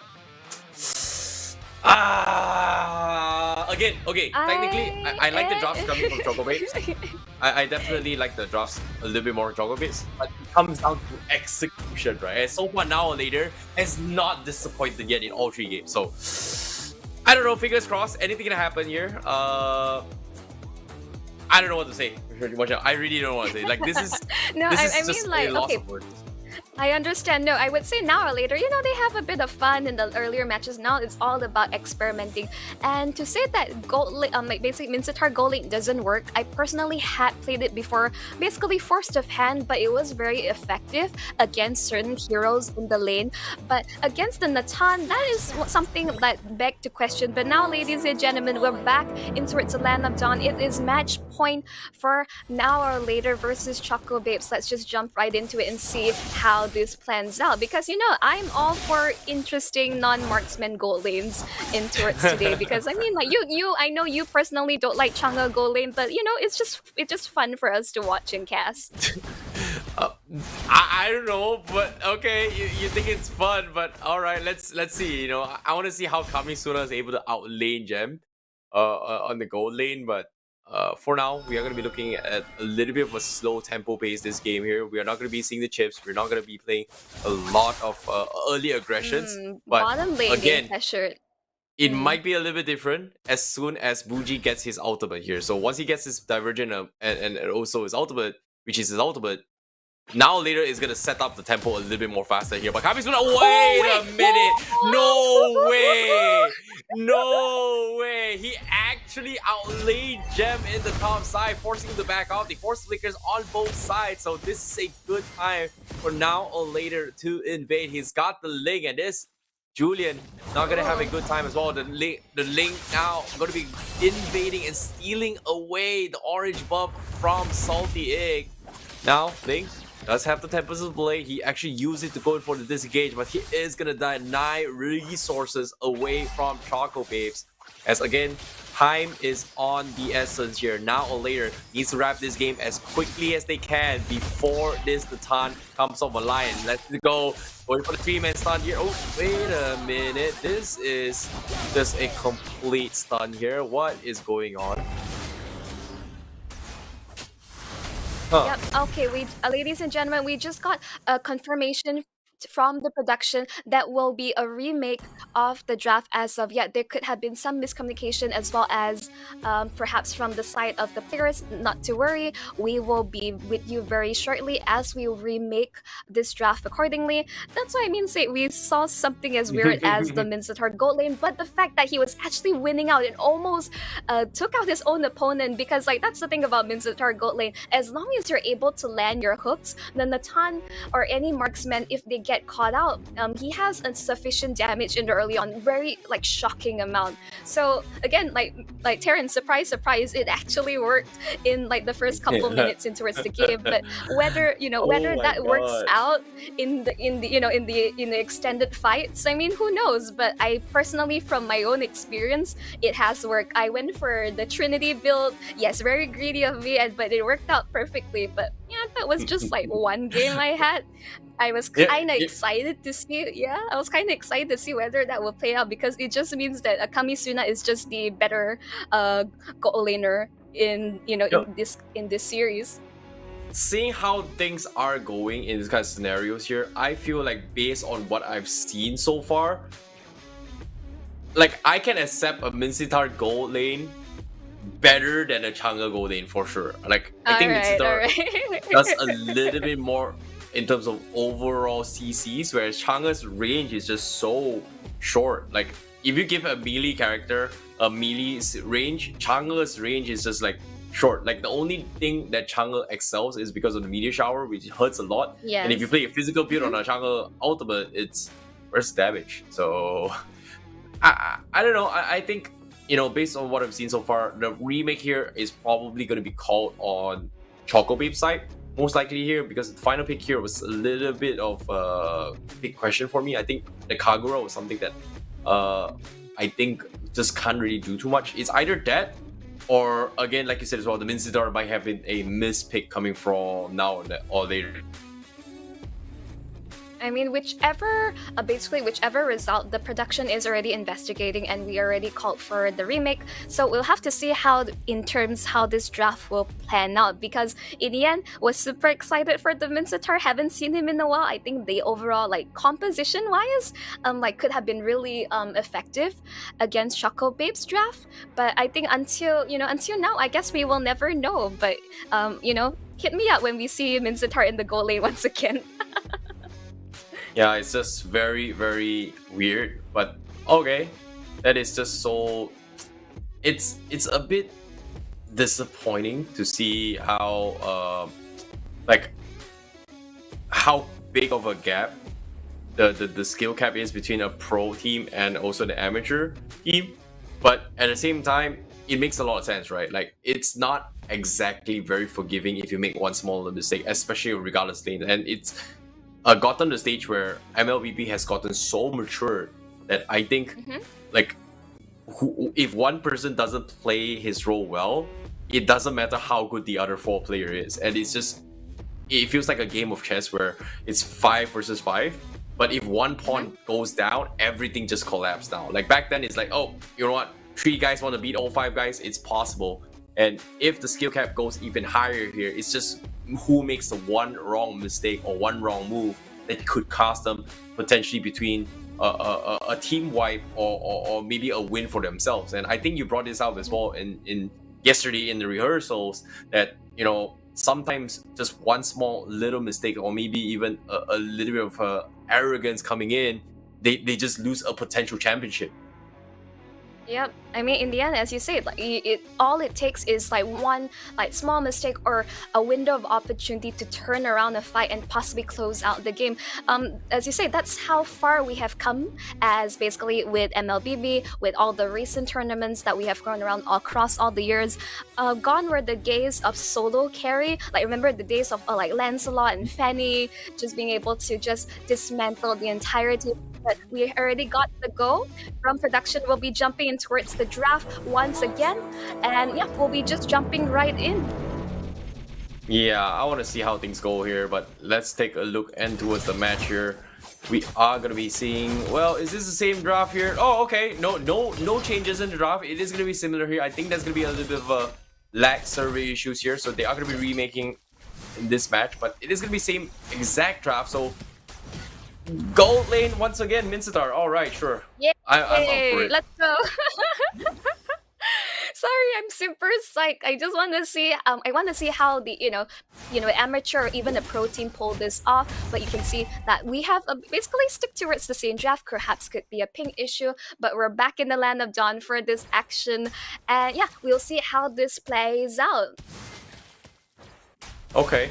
Let's see how things go down as well. This is gonna be a little bit of an interesting one coming in for them. Yeah. Ooh, this is weird. It's tricky. No, this is really tricky in this case, because it can go either way. We can see that Kaze is already applying so much pressure, forcing the Tempest of Blaze, trying to Hyundai down, and First Blood secure on towards Salty, and Kagura Rumi being able to barely escape with his life, but seems like Kaze, he's going to continue his invade on towards the jungle. Relentless, he's going to keep stealing camps as well as apply pressure on towards the Julian, just not allowing him to play the game. Yeah, and of course in the top side as well, we do see a little bit invades coming in from now or later. It's just Tan going to try and sustain his way through with the Yu Zhang. He's going for our play here. He's looking to get a kill on Riot, but somehow he still survives. He's getting kited his way through, but no! He's got the win! He's got the life steal! Just Tan narrowly escaping here. Now Salty Egg has going for the finish, but what an outplay from Just Tan, because technically he should be dead, but wow! That's just the spell that is Yu Zhang for you. Yep. Wow, Oh that my is goodness. that they just got outplayed 1v2. That was like beautifully played coming out from the Yuzong. Like this is a great start for Choco Babes. Yes, even though now or later did get first blood, but we're seeing signs of hope. Like this is a very different like basically like overall like draft as well as composition. I'm really like I really want to see how this plays out altogether. With It's Just Time, like there is a lot of potential to be played. And ladies and gentlemen, thank you so much for supporting your claim. Another round of free MLBB diamonds just for you. And remember, first come, first serve. Yep, first come, first serve. But for now, let's take a look at the totals coming in. Raspberry Mojito. Gonna be, harassed a little bit here. He does have the Lolita to actually kind of refract those shields, but reflect those shields for now. But this turtle, Link already in prime position, but I don't think Choco Babes has the levels to actually contest this. Jungler's nowhere to be found. Julian's so far off down towards the bottom side, and he is gonna disappear into the abyss, I guess. But for now, it is gonna be a little bit of a fight here. Down bottom, Tempest Blade comes in. Gem, a little bit of trouble here in time. Not gonna be able to survive. He needs one more take. He's gonna be able to damn Hoki. However, diving the back lines in the tier 2, he is gonna be blocked off. Skazi getting a little bit greedy as well to get a little bit killed. Because of this, Choco Babes is able to find 2 of their own. Mistakes were made right there. Yeah, no, Kaze, I think that Tempest of Blades came out way too early. He was hoping to dive in and take out the Natan underneath his own tower, but Gem just had enough damage as well as sustain. Kaze just, I think, overall miscalculation, and that's why Choco Babes was just able to punish them off the bat. And Raspberry also getting a kill, like a surprise kill in the back line. So in the end, Choco Babes, they actually have the recipe, but they are able to pull it off back in.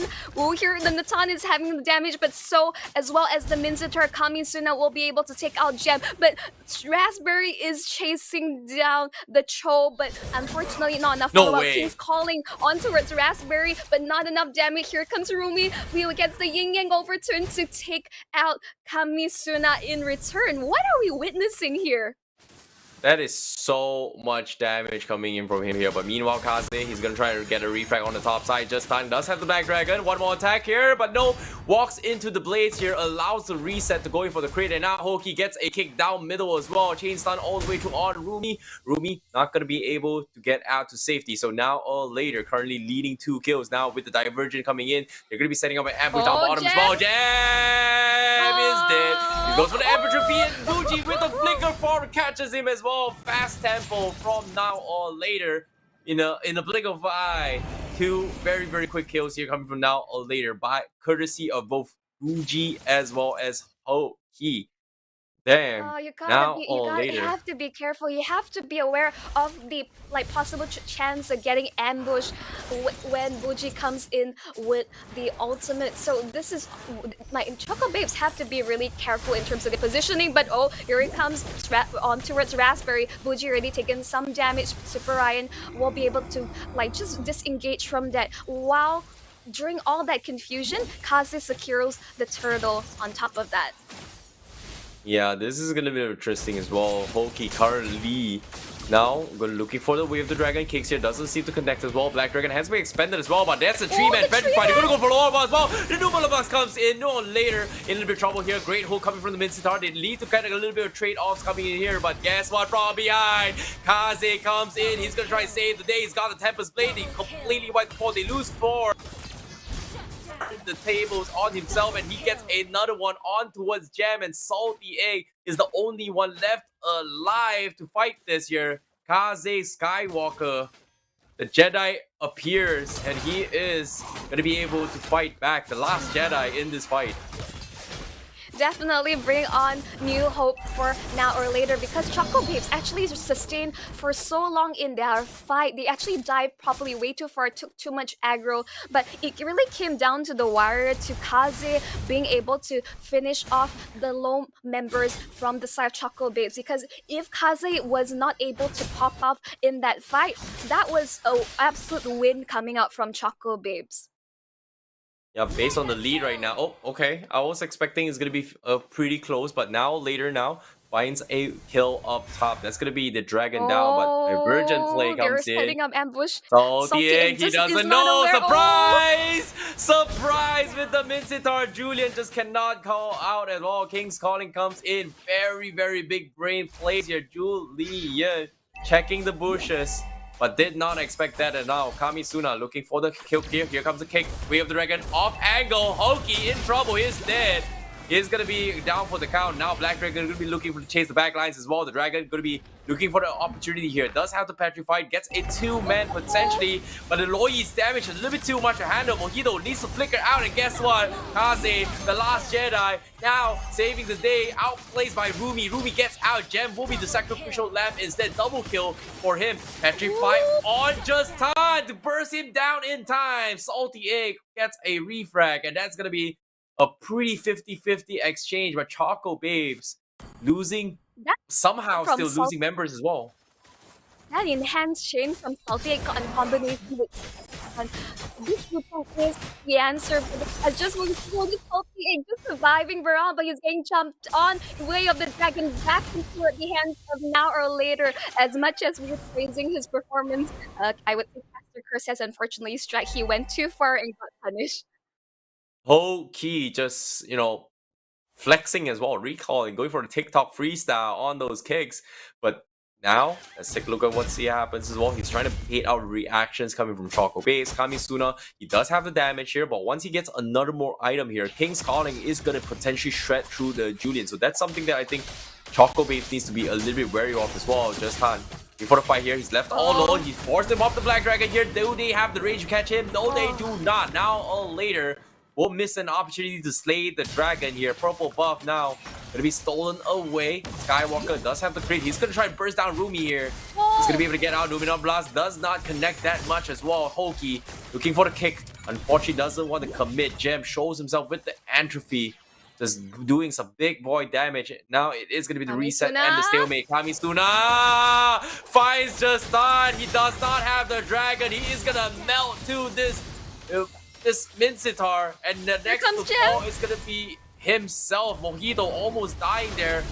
Gem able to turn the tides here. Skywalker, the last Jedi now, looking to get the burst as well, but Boo-G and Jedi. Skywalker double kill for now or later. Just outplays after outplays, man. Wow. Yeah, he just joined the fray. He was taking on the side quest of, I'll just get this lord, then I'll come by and join my team for the fight and just finish them off altogether. Yeah, just casually strolling around in the land of dawn. Like at this point, Kaze is just shopping as he please with this link, just absolutely popping off. At this point, we have seen him play multiple heroes, assassin pickups all together. It's just showing us why he needs to be respected as a player. Yin Yang overturn, not quite enough damage on turret's Hoki on the Cho. Ooh, that hook almost landed on turrets, the members of Choco Babes, but now they need to defend on the future onslaught coming out from now or later, because but I have to say, this is a lot closer match because they have really great reflections and response times towards that. So I would say that it is not as one-sided, but they're pushing straight in. Oh my goodness! Kaze on the back line. That is a wombo combo here. Kamisuna with the big catch coming in. Everyone gets completely shredded here. Ryan with the big wombo combo, and now Crystal's exposed. Choco Babes has no way to defend this. Game 2 in the hands of Now or Later, and currently Now or Later are your first place for the Singapore qualifiers and pretty much guaranteed spot to represent Singapore to compete in the regional finals here. But Now or Later, unstoppable, undefeated here. 4-0 in the current standings, and now round number 2 here is going to be a fight for second place, and that is going to be between Choco Babes as well as Jerry Main to actually represent Singapore to compete in Malaysia on a later date here. So that is going to be an amazing game, but so far Now or Later, your first representative from Singapore guaranteed right here at the Galaxy Gaming Academy Campus Series here in Montreal. Yeah, no, like basically no chance given to whatsoever across within their category. Like with the various teams they played, there was just no mercy. They couldn't even get 1 point off of Now or Later. You can just imagine the skill gap coming up from this team, and I think we can see them. They're just so flexible in terms of their hero pool, in terms of their play style. I think in the end of the day, like this is the team. This is like well deserved. They're your first team true for the Singapore country finals, and they will be representing their country in the regional finals next week in Malaysia. Yep. And of course, for those guys watching at home as well here, if you guys want to participate here participate and join the event with us, we are also giving diamonds throughout the entire stream as well. We've given away a couple of decent codes, and again, it is first come first base here, so be sure to pay attention to that. But for now, this is the very, very exciting moment for some of these teams. But right now, before we talk about the next exciting thing here, let's talk about the highlights of how things went down between both Now or Later as well as Choco Babes for game number 2, right? But we had a little bit of a remake early on, but before the remake, you can see these are a lot of brilliant moments where I think Now or Later was thinking of just punishing Choco Babes with that aggressive playstyle that they had in game number 1, was immediately responded by Choco Babes game number 2. They had a little bit of glimmer of hope where you can see Choco Babes was able to give a fighting chance not once but multiple times in all these fights, which unfortunately to say, they just had not enough damage to deal with this here, because now the two biggest outplays coming from Now or Later came down to this moment here, which is I think Loi, the moment he got the divergent, setting up ambushes on the Julian as well as on Nathan was a surprise factor coming from Now or Later. That's 1. 2, Kaze being the one that just individually getting solo kills on his own, and when you need him the most, even though it's a 1v5, he knows that they do not have the spells, he will commit, and that's, I think, the trust that they have between their teammates for this fight. And I really like what I'm seeing here coming from Now or Later. They look like a very, very strong contender in this upcoming tournament. Yeah, exactly. Because in the end, when you see your opponent like picking up the link, it's like you can't just leave him like to his own devices. And he was able just to free farm. Yes, he got punished at the earlier stages of the game for his over aggression, and that is why we say Choco Babes have basically, at least they're able to respond and have the right answers. I would have to give kudos to the Yuzong for putting up a really great fight. Like there are some really great moments and dives, but when you leave the link alone and he's just able to farm and scale up, he was just able to 1v3 at one point of the game, and the setup coming in from Kamisuna as well as Super Ryan was just absolutely chef kiss. Yes, I would say that the Cho, there was a slight misplay where he kicked he kicked someone back in towards his own team and he was picked off, but he's going to be your MVP of the game. Dame Hoki on the Cho 1-3-11 would say yes, he may have got the way of Dragon in the opposite direction, but he really set things up for the rest of the team. The divergence play that comes through, Choco Babes was not even able to see it coming. It's like, imagine your opponent's like multiple members ganking you when you're hiding in the bush. There is not too much you can do in that situation. And the Julian, even though we have seen some amazing plays earlier, is very vulnerable in the jungle if they played their cards right.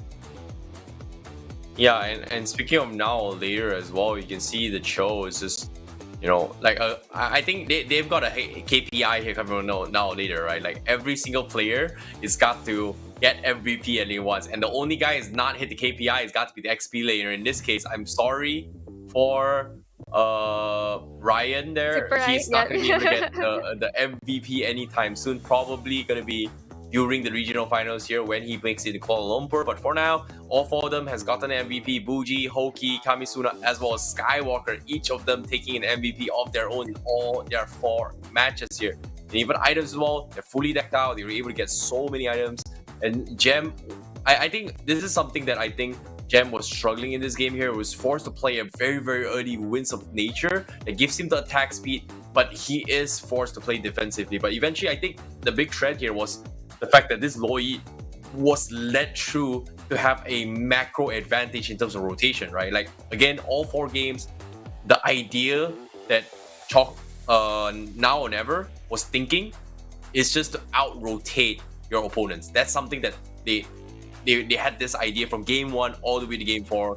Chips out rotates, Loyi as well, Link, Fanny, all these are heroes that will somewhat out rotate your opponents to kind of deny resources across the map. And that's something that I think Now or Never just has the hero pool and the understanding the game to just completely play on a macro level. So nicely done coming from Now or Never. Well deserved 4-0 for them.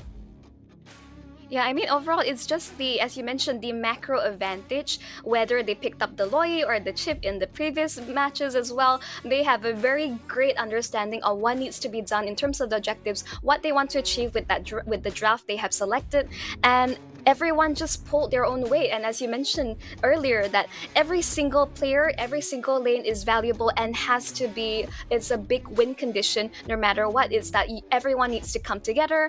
Even though we saw that, yes, Kaze, he was able to really dish out the damage and like go through like solo carry, take out multiple members at the same time. But I would say Choco Babes, I would put up a really great fight in that previous match. There were a glimmer of hope, but everyone at home, thank you so much once again for the support. Please claim your free MLBB Diamonds code, like drop below. As remember, first come, first serve.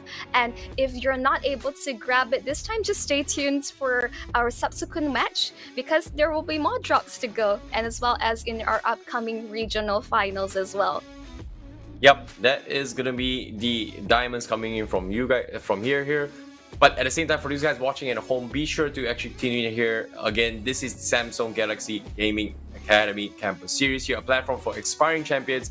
Launched in 2023, the Galaxy Gaming Academy aims to support amateur mobile gamers in their gaming journey, targeted at student gamers, giving them a platform to compete at the highest level, or even a chance to be scouted out by potential future pro teams here. And again, the Galaxy Gaming Academy Campus Series offers a unique platform for teams in Indonesia, Malaysia, and Singapore to showcase their abilities. And it's all powered by Galaxy S24 Ultra. Guess what? We have a special promo right now where you can enjoy epic deals worth up to $1,199. Free Galaxy Watch 6 Bluetooth, free Galaxy Buds 2 Pro, free flip suitcase worth $58, and also a chance for you guys, additional $250 over trade bonus when you trade up to the new Galaxy S24 Ultra.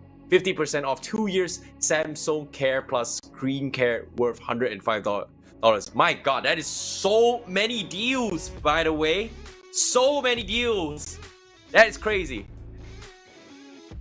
It sounds like you're looking to fly over to Singapore to grab this bundle for yourself, Terrence. Because, I mean, like, as you say, that is such a great deal. Like, Samsung Galaxy, thank you so much for basically making this tournament possible, as well as all the drops that you've been receiving in the audience, as well as this great deal. So, if you're looking to upgrade your phone, as well as to consider upgrading your epic gaming experience, consider the Samsung Galaxy 24 Ultra, exactly. So, I mean, like, Terrence, I'm so excited about this upcoming match, but everyone, we will have to jump in towards a short break, but don't go anywhere. We'll be right back after this break.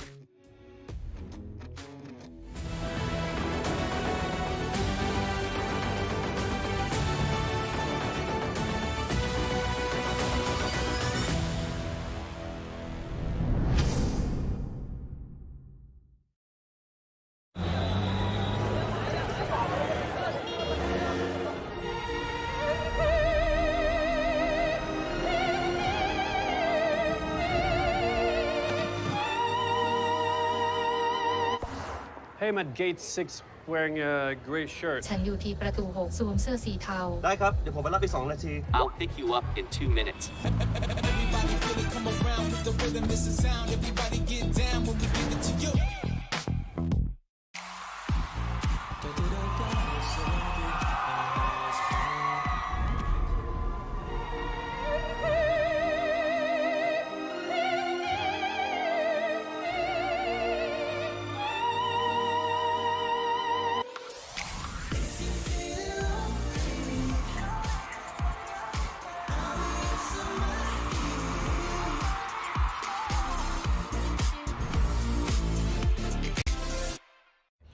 Sí, ¿vos de qué parte sos? Yo de aquí. Ah, mira. De norte.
무엇을 도와드릴까요? Hi, I'd like to book a reservation for tonight. 안녕하세요. 오늘 밤 예약하고 싶습니다.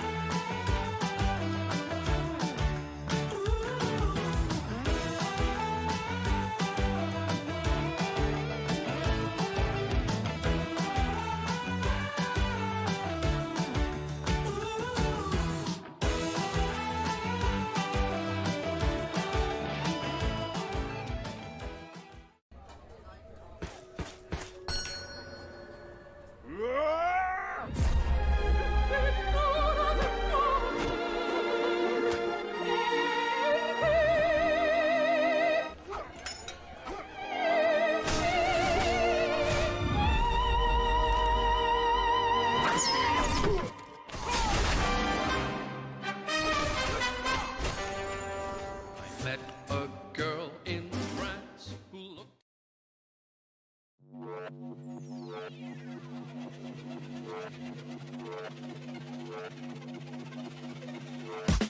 I've been coming up hot for a minute. Everybody know the drop when I'm in it. Drop the top when I'm in it. Everybody know the drop when I'm in it. Yeah, I go so cute. Everybody know I'm on. You know when the click through. Try to send this box to be a so big fun.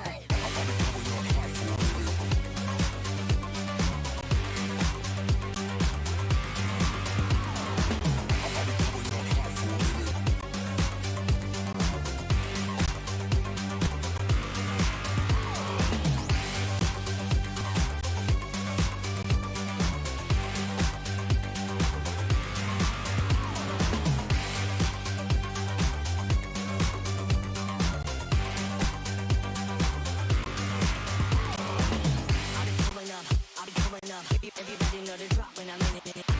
Drop the top when I'm in it. Everybody drop when I'm in it. Yeah, I go so cute. Everybody know I'm on. You know when the click through. Try to send this box to be a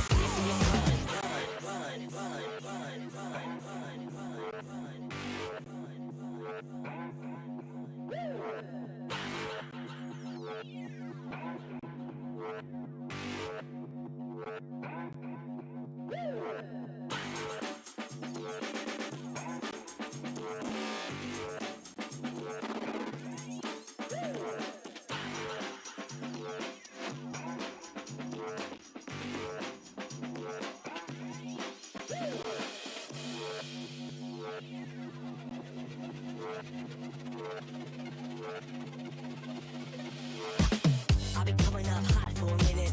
Everybody know the drop when I'm in it. Drop the top when I'm in it. Everybody know the drop when I'm in it. Yeah, I go so cute. Everybody know I'm on. You know when the click through. Try to send this box to be a so big fun.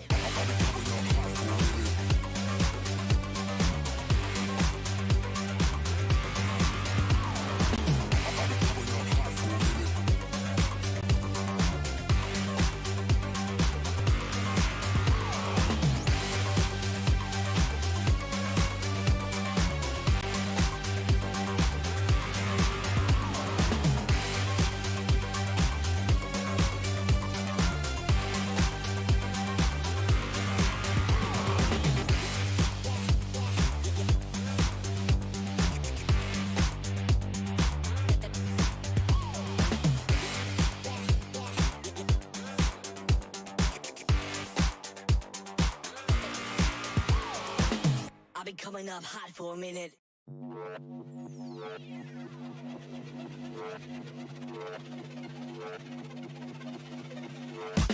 I've been coming up hot for a minute. Everybody know the drop when I'm in it. Drop the top when I'm in it. Everybody know the drop when I'm in it. Yeah, I go so cute. Everybody know I'm on. You know when the click through. Try to send this box to be a so big fun.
when it click through. Try to say it's about to be a show, be fun.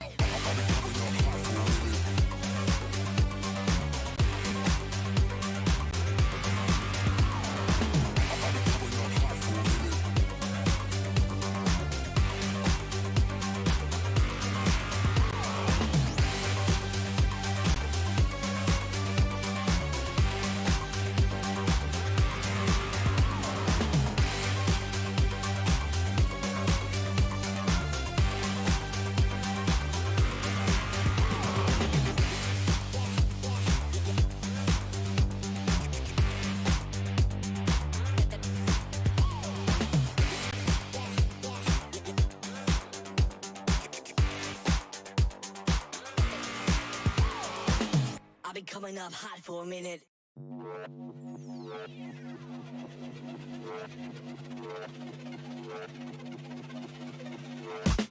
I'll be coming up hot for a minute. Everybody know the drop when I'm in it. Drop the top when I'm in it. Everybody know the drop when I'm in it.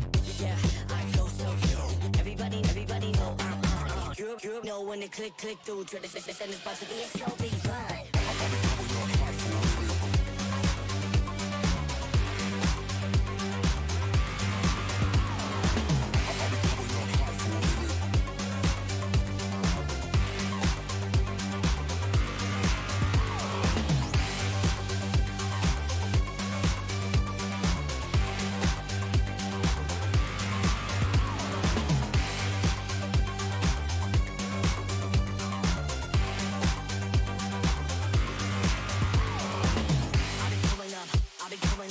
Everybody know the drop when I'm in it.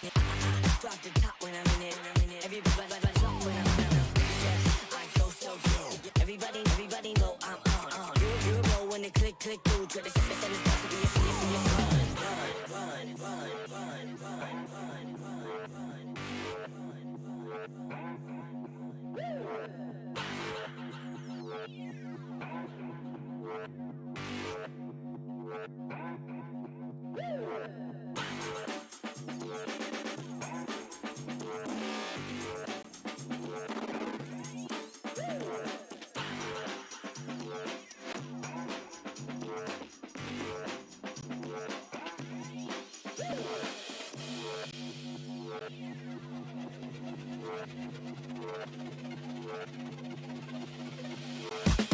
I'll be coming up hot for a minute. Everybody know the drop when I'm in it. Drop the top when I'm in it. Everybody know the drop when I'm in it. Yeah, I go so cute. Everybody know I'm on. You know when it click through. Try to say it's about to be a show, be fun.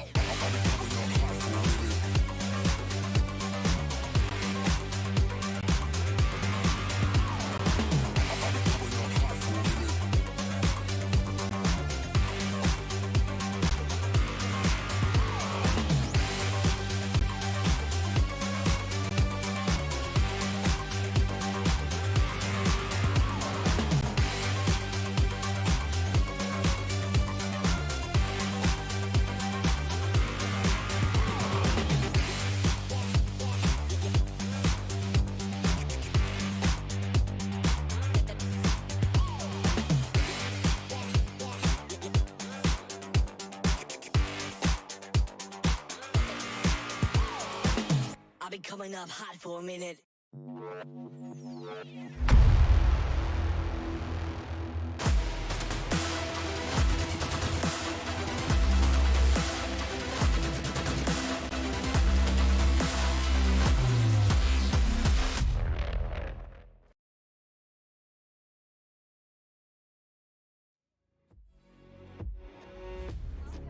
To the Samsung Galaxy Gaming Academy Campus Series for MLBB. My name is Mansha. Alongside me, we have ICBaby12. Welcome.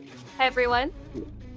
Yeah, and welcome once again here. And for those guys watching at home, this is a platform launched in 2023. Galaxy Gaming Academy aims to support amateur mobile gamers in their gaming journeys, targeted at student gamers. Galaxy Gaming Academy Campus Series offers a unique platform for teams in Indonesia, Malaysia, and Singapore to showcase their ability. So this is something that I think a lot of us are excited to see as well. We saw the first Singapore representative, which is none other than Now or Later. Now we have to find out who the second one is, and that is going to be between both Dairy Main versus Choco Babes, which is going to be coming in the upcoming match as well, where they will be playing a best of 3 series to decide who will be the ones to represent this year. Like whoever gets a 2-point win, the 2-game here, they will be immediately representing Singapore in the upcoming regional finals. And this is the upcoming standings here. Now or Later, undefeated here, Monchel. Yeah, absolutely. We have like we couldn't stop talking about Now or Later because like you have seen absolute domination coming about, like clean sweeps off the bat for their respective matches, and now that it all has been done, left untouched altogether, 6 points is determining for them to be the first team through for the regional finals, representing their country on the main stage. Yeah, and seeing how this is going to be a very, very interesting one as well, considering that for these guys just tuning in, they are going to be representing Singapore to compete in the LAN finals, which is going to be happening on the 21st to 23rd of June, right?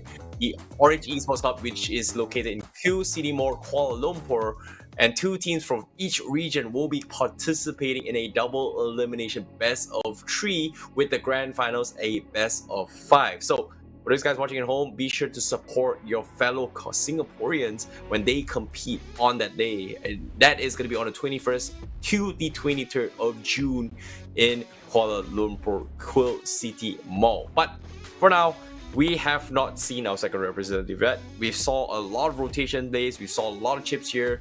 We saw a lot of interesting plays coming in from Now or Later. But let's take a look at what Dairy Main and Choco Babes has to have. What do you think? Who do you think is the better team here, Monchel? I'm going to put you in a very, very difficult spot now. Who do you think is the better team? I mean, off the bat, I think Choco Babes, like, despite it still being very one-sided because Now or Later it was just a very dominant, like force to be reckoned with. Choco Babes, I would say they put up actually a really good fight. They were great moments to have. I think once they saw the windows of opportunity, they were able to punish Now or Later in that match itself. But in the end, it actually required Now or Later to make the necessary adjustments. They actually adjusted their playstyle as well as strategy a little bit. Instead of going for a really aggressive plays, they actually went for something a bit more sneaky, a little cheesy. They went in and they just hide accordingly, and they just went for the ambush and pick off. So you can see they actually forced some slight adjustment from the side of Now or Later. So I would say that my money is going to be on Choco Babes to come on top. Yeah. And of course, without further ado here, why don't we find out who is going to be the victors of this match here? Because right now, we are going to be seeing the first match here of the draft here. This is going to be Choco Babes going up against Dairy Main. Choco Babes on the blue side. This time, they ban off the Roger and Frederick as priority, while Dairy Main is going to be banning the Minotaur in this vicinity. So this is a very, very, I don't know, weird opening ban, but at the same time it makes a lot of sense because it's only a 3-ban phase rather than the traditional 5-ban ban, which I think should be a little bit in the current patch here. It's a little bit old school, but I don't know. That means we get to see more OP bans, OP picks, I think. Here's the thing, Terrence. There is both Chip and Loi is available, so I would think the overall counterplay is that no matter what happens from the blue side, I would actually recommend picking either one. But no, it looks like they're just going to opt for first picking the Moskov. I'm not sure exactly what is going to be the game plan, because imagine if Dairy Main picks up both, not just the Chip but the Loi off the bat, and then we're just going to see non-stop gangs and teleportations across the map, absolutely non-stop, if that is what Dairy Main idea of their composition is going about, because we have seen absolute domination at that point. But no, they're opting for the Vexana, which I like. We have not actually get to see this hero being picked up. It was banned out in the previous game, but now we're actually going to see that come true. Blue side, Choco Babes actually hovering on the Aldous. This is a hero that we have not seen in a very, very, very long time, Terrence. Yeah, this is, I guess, something that I don't think we're gonna see the Moscow, right? Okay, sorry, I don't think we're gonna see the outdoors for sure. I think Yeah. it comes down a bit too experimental. Yeah. I feel like right now Choco Babes they've been playing around this Julian jungle, which I think have a little bit of impact if you win the early engagements, right? But in terms of late game, I feel like that's something that they are struggling a little bit more. But at the same time, you just need to slow down the jungle tempo, right? So that's something that I think now or later was able to utilize it very, very well by playing the chips versus playing the Fanny teams who can actually out-rotate their way through. But again, that just is them, right? That's just them in general to actually do this kind of catches here. So it's weird. It's weird. Yep. I don't know. I understand. I mean, like, yeah, it is definitely weird. But even weirder is like they ban out the Kagura, perhaps respect towards Rumi. I mean, he did give off a really decent performance in the earlier match against versus their opponent. So perhaps they're just like just checking off boxes. Is like, yeah, we don't want to deal with that off the bat. I think it's the Kagura overall is still manageable to deal with. Perhaps they could consider other things that are left in the pool. But anyways, that is just what they're opting to go for. Dairy Main they're looking to hover on towards the Ruby. I would think the combination with the Vexana would be a very potent mixture. And I like to see that come true. But Choco Babes, very different draft coming in altogether. They're looking to locking in the Lunox as well as the Diggy. Okay, now seeing that this picks and bans coming in, I like that Choco Babes has a little bit of a counter engagement composition here. But I like Dairy Main's draft a little bit more because it's a little bit easier to play, right? And now with the Diggy means that from the side Choco Babes, they don't really have a strong frontliner. That means if they want to actually just roll over Dairy Main, they can do so in terms of damage. But if Dairy Main decides to play the tempo breaker or tries to play a little bit of 5-man here, I feel like Dairy Main has a much more solid draft. But again, that's just draft, it comes down to execution eventually. And that's something that I think a lot of us are gonna try and I don't know, like skill wise I like Choco Babes, but in terms of draft wise this game I think Dairy Main has a very, very good shot actually. Yep, I do like Dairy Main's draft by a fair bit, but I do think Choco Babes is really fun because they have so much pick-off potential, as well as ways of diving into the backline with the pick up from the Benedetta, as well as the Julian. But as you say, this is really going to come down to execution because there are things and there are pieces and parts where we like of both draft as well as what we dislike. But at the end of the day, this match is going to really come down to who will be the second team true to represent Singapore in the Samsung Galaxy Gaming Academy Camprin Series MLBB regional finals. In the end, Terrence, your final thoughts before we jump in towards the game? I want to see a really, really good game. That's what I was hoping for. I want to see a little bit of a closer game rather than a one-sided match because we know that there is a huge skill gap here between now and later. Or later between Dairy Main as well as Choco Babes, right? But this time we might be able to see a little bit more of 50-50 based on the draft. Like I like Dairy Main's draft a little bit more, but based on execution, mechanically wise, I think Choco Babes got it. But I'm confused. But never mind. Let's just get into the game here. This is gonna be the game one here between Choco Babes going up against Dairy Main. It is annoying. It is frustrating. But I want to see how this alpha jungle is gonna work.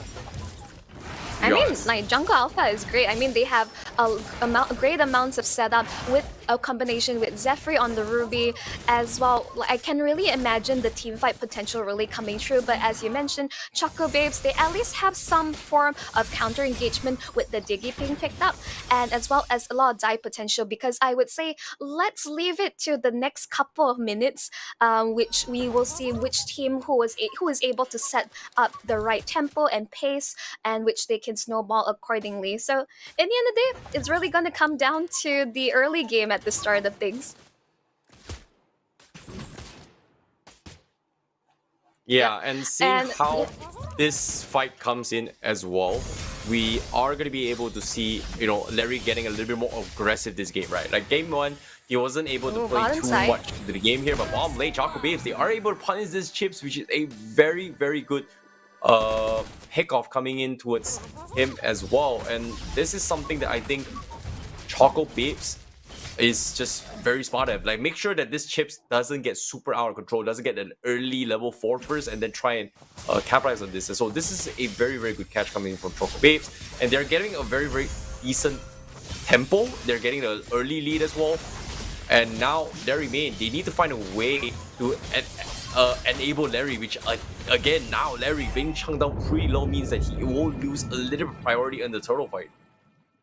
Yeah, like he was already forced to use his ultimate early on just to be able to get out of that engagement, and that is already not a great sign for the alpha. But they do seem to have priority over the turtle for now. There is no interest for concession, but Salty Egg is rotating over to join in the fray. Let's see how this will go about. Yeah, and Larry will be able to secure the turtle. Time Journey will be popped up. Rumi will be able to secure the kill. Is there jumping towards the backline. Choco Babes are able to secure 3 kills while Dairy Main secures the turtle. Rumi is just absolutely dismantling Dairy Main from all fronts. Yeah, and seeing how this fight comes in as well, Dairy Main, they may have a very, very sustained composition. They need to find a way to actually utilize this chips as ultimate, right? Like now, he does have the Vengeance, which I personally don't really like it here, but he needs to find a very, very big pick off now. Now he's got a shortcut here. It's just done. It's going to be able to get a pick here. This is the big catch I'm talking about as well. This is exactly what they need to kind of make space across the map, because technically in the later stage of the game, they've got more sustain, they've got more late game potential. They just need to make sure to play around this. And with this one fight, look at this. Even though Choco Babes got 4 kills, with that 1 kill on a Moskov, Dairy Main is somewhat able to equalize the economy. And now, tops side here, George looking for the flank. He doesn't have the shortcut. Gem does have the mobility, but again, Dairy Main just needs to play this a little bit slow and drag this out to later stage game. Something to take note, really interesting, is just Tan, who was previously on the Yuzong and the EXP lane. Now they have swap lanes for, actually they forced the Brilliance out on towards Rumi very defensively off the bat. But something to take note, Choco Babes have actually switched their side laner roles. And yeah, seeing how this side lanes actually swapped out, I think this swap is going to be very, very important for Choco Babes to kind of dictate tempo, right? Like, where is Dairy Main going to be focusing on? Right now, they're just going to go for the all-out brawl. Time Journey comes into play here. Shortcut is used as well. They're doing a decent amount of damage. Zephyr, can he get a pull? Rumi almost picked off as well. Very, very close call, but you can see right now, Gem looking for the counter play. Dairy Main a little bit late here, but they are able to utilize the portal, right? Like this is a one little trick that not many people know of, is that once you drop the shortcut, if you commit to the fight and there's nothing much that's happening, you can recall back and then take the portal back again here. But now Moskov just done making the mistakes. Going for the Spear of Destruction, just gets melted here. Did not expect the amount of damage Dairy Main has, and because of that, he is going to lose his life. And Dairy Main now having a fighting chance this game compared to Choco Babes. Was that a mistake? Because he Spear of Destruction right into the fray of Dairy Main without the rest of his team backing him out. Salty Egg was able to get a kill as the form of compensation, but I think that is just Tan being maybe a little bit too, pulled the trigger a little too early. His team was nowhere in sight, and he just threw his life for no reason. So Dairy Main, as you mentioned, that they are currently having a slight goal lead advantage by taking these kills on towards the Moskov, slowing them down. Yeah, and seeing this fight as well, George Oat coming in. Now he's gonna die, and now Benedict like the final blow comes in, but just not enough damage here, even though they've committed a full spell. Dairy Main again just out sustaining the way through, and now Rumi gonna be called out, forced to use the Brilliance, get out as well. But 5-man walking up, Dairy Main gonna be taking some objectives right now. Choco Babes needs a way to kind of push them all back, and currently they just don't have a lot of frontliners, and this tier 1 down middle will fall, and Derry Main is going to be able to get map control at this stage, but it is top side. Justin under tier 1 turret here, and he is going to die here. A free B for Derry Main in this fight. Yeah, there wasn't too much he can do in the 1v2 situation against two fighters. And this Moskov, unfortunately, is just on 1, 3, and 2. He is falling further and further behind, while you can see McValley, in contrast, is doing very well in the laning phase. On this clean, has already completed Hunter Strike. On top of it all, Derry Main, I would say they're just slowly trying to find their footing. A little shaky at the start of the game, but once they got the sense of the rotations coming up from Choco Babes, they do seem very comfortable in engaging these team fights. Great zoning coming out from Kalien, and Larry will be able to secure another objective. Yep, now with Ooh, the I'm I'm offended offended. coming in here. Ooh, brilliance to get out as well. They remain not able to extend this fight, but this seems to be a little bit closer now. They are gonna try and set up a couple more to begin with here. And this Chips, even though they are winning the early game a little bit more, but once you reach towards the later stage here, if this Chips does not find the big catch here, this Moskov is just gonna completely destroy their main. And I think it's gotten to a stage where they need to be wary on how they shut down Justin from Choco Babes, right? Like their main, they are in a situation, they have control, but they're giving so much space, and that's something that I think Choco Babes is utilizing this. And look at this, like in top side, Justin is just getting some space to farm against Zephyr, and that's something that he needs. And I think that's the game plan for Choco Babes if they want to come back in the game. Make sure he doesn't die, it's all good.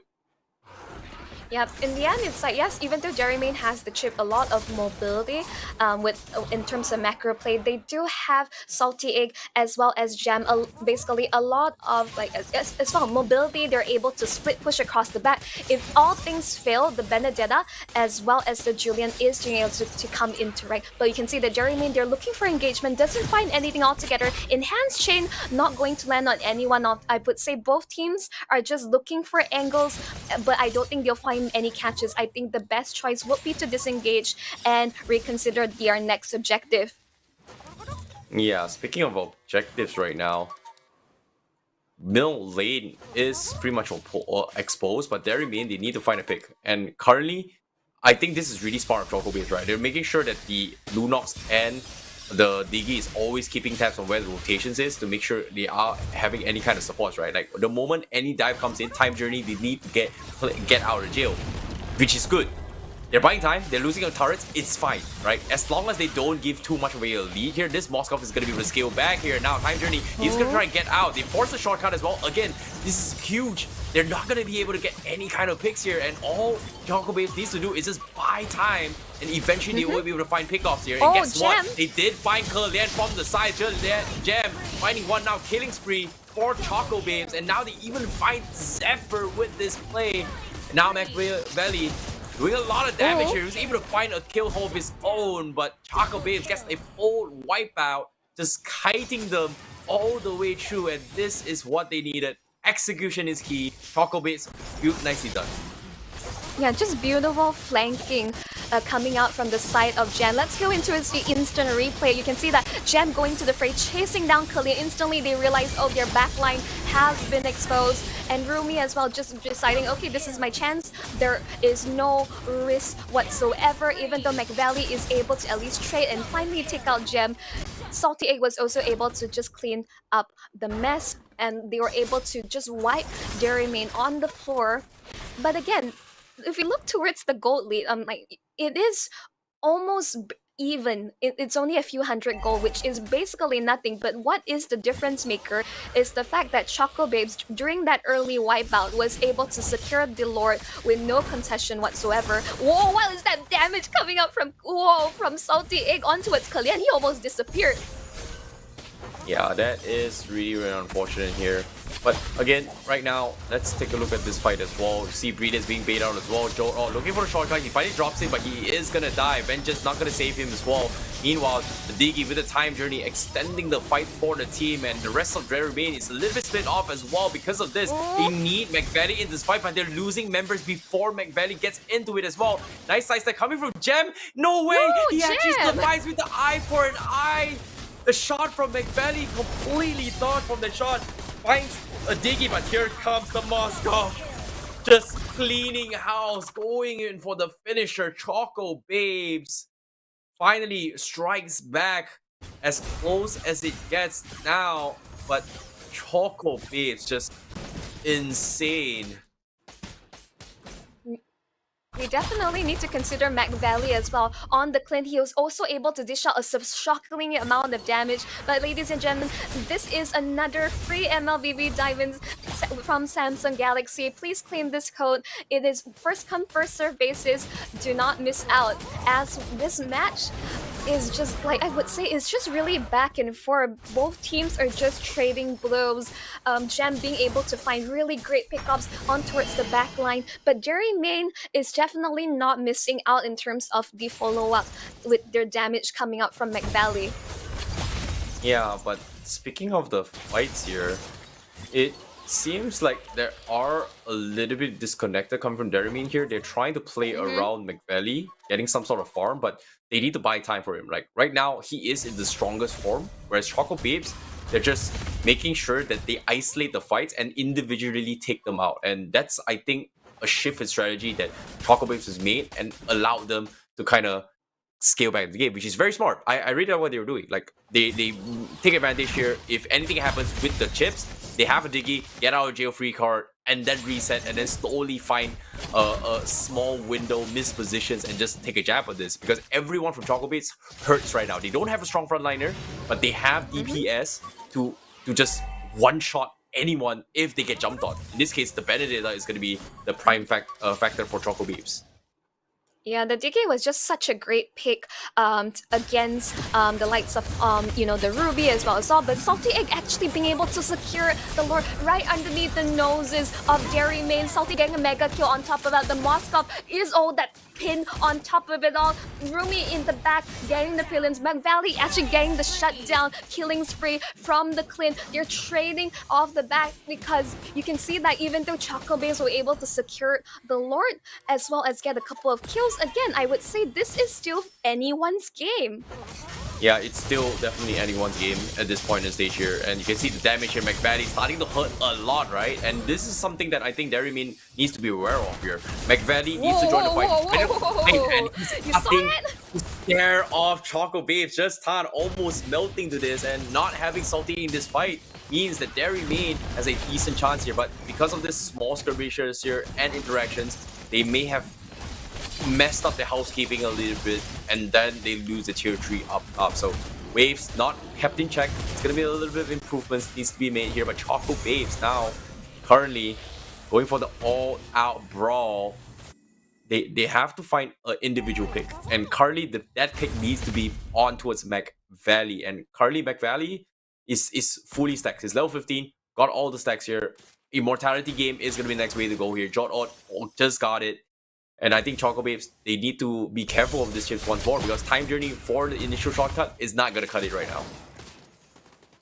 I mean, here's the thing, because with Dairymin, their entire composition, other than McValley, the rest of the team is not really meant to really go ahead and like manage the waves accordingly. While the opposite side with the Julian as well as the Benedetta, they're constantly pressuring the lanes, which makes Dairymin's job of housekeeping just ever so difficult. There's always now that their inhibitor is already taken out on the top side. Their base is more on the exposed, and as we say, in Choco Babes, they have the gold lead, and even though that both side has basically their win conditions in terms of the damage, there is that risk of that split push potential from the side of Choco Babes no matter what. Oh, they need to jump this. Oh, okay, never mind. Purple buff secured for this alpha. Larry is gonna be the pocket pick for Dairymin, right? Like they won't underestimate this alpha, but if alpha gets on top of 3 guys from side Choco Babes here, he's pretty much unkillable, right? He's got so much sustain, he's got true damage his way through here. Like, I understand why Choco Babes doesn't want to play this tank composition, but again, they picked alpha into this composition, so technically Choco Babes shouldn't be able to respond to this, and this is something that I think Choco Babes realizes as well. They need to isolate targets, and currently, I'm really surprised they're getting away with a lot of these instances, considering that they have the chips who, quote-unquote, can find potential isolated targets here. In this case, just Tan now in a little bit of trouble as well. He's dead. There's no way he survives this. Like, that is very, very unlucky for Choco Babes. And now Benedetta not showing himself on the bottom lane. He's gonna try and pick a fight onto his McValley. Bottom side is gonna go down here. Now, time journey has been used here to buy a little bit more time. McValley used the shortcut to get out to safety. He was able to take the shortcut and get out of this fight. Rumi finds a pick here, and Choco Babes with Gem in the play. No, it got cancelled. It got cancelled, and now he's going to force to use defensively to get out. Meanwhile, Rumi is able to find a couple of picks on the sides. What a chaotic fight here. There remains somehow holds on, but Salty Egg buying enough time secure the Lord themselves. Now this is just back and forth. It's just a matter of who is able to pull the trigger first and who has the right tools to respond accordingly. And almost in every single fight, Choco Babes just have like the right tools, and as well as the constant threat of like their backline being exposed towards the side of Dairy Main. That is the amount of mental pressure that Choco Babes is applying on towards Dairy Main, because you have to take note, these both teams, this is the closest best of 3 series that we have as of yet in terms of the overall like gameplay as well as the mechanics. It can really go either way, but it's a matter of who is better at layering their ultimates and skills in these team fights and skirmishes. Yeah. But again, now with the spear coming in, not going to be connected here. That's good. Electro final blow to isolate and cut the creep wave here. Larry forced to use the ultimate to back off right now. Now John, he's going to be picked off as well. Larry, he actually dies to this as well. Jam commits to the fight. No, Larry actually survived. Jam is the one that gets bursted down by McValley. The amount of creeps is a little bit too much here, but they've lost one. Now, next to Paul, it's gonna be the journey, the Dicky here. Moskov still alive. He's doing a decent amount of damage here. He needs to go for the one-man fight. McValley not committing here. They're looking to defend against the turrets, against the minions so far. Shortcut been used, but Choco Babes will just do a little bit of housekeeping, but they have to back off. They've lost Gem, they've lost Raspberry, and I don't think they can commit a little bit more. I mean, like, all things considered, that was a good defense coming out from Dairy Main. Oh, they're forced to flicker ultimates McValley. Oh, they come in, they're shut down onto its Rumi monster kill on top of that.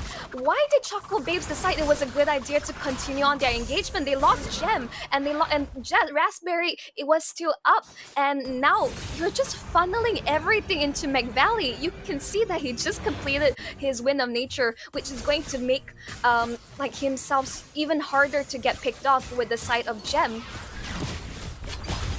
Oh, speaking of Gems as of now, this is, I think, something that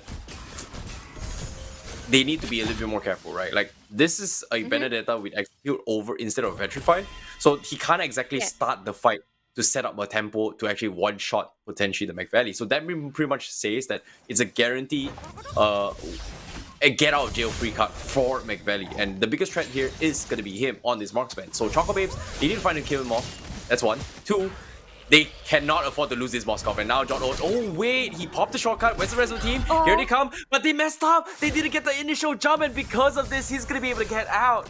So very, very close call for Choco Babes. Comes the spear, does not connect, but now they just, you know, they have to back off. Like, I can see why Dairy Main need to compete there. Like, they need to make sure that the lanes are not shoved in, which gives them space for this Lord. Very quick work on this Lord. Choco Babes just done. It's over. This is easy game for Choco Babes now. Yep, in the end of the day, they are funneling kills into McValley, but if the rest of the team is just not able to create enough space for him, this is still a very vulnerable hero picked up. Now, Choco Babes, they have advantage across all fronts. They have 2 waves pushing in at the same time. Can Dairy Main defend against this upcoming onslaught?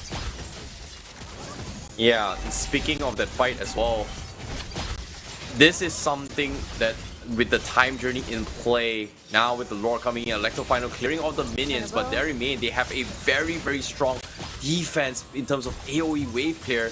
Now with the Brilliance, they're trying to kind of isolate Jot on. He is going to get isolated over here. The rest of their main not able to respond to this. Zephyr not getting the I'm offended, but doesn't have it at all. But again, Choco Babes just can't seem to breach the crystal, knowing that McValley is alive. And I guess the idea here is to, you know, hope that the enhanced Lord outscales the damage of McValley. And if they secure the Lord in the next 5 to 8 minutes, most likely Nerymane is not going to be able to sustain through that. Those are really big what ifs, Terrence, in this case, because like here's the thing, there's only one time journey. If Nerymane play their cards right and they force it out, they do have unfortunately Pop the he really popped his ultimate there. Here he comes, the Benedetta actually getting taken out. He went way too far, way too deep.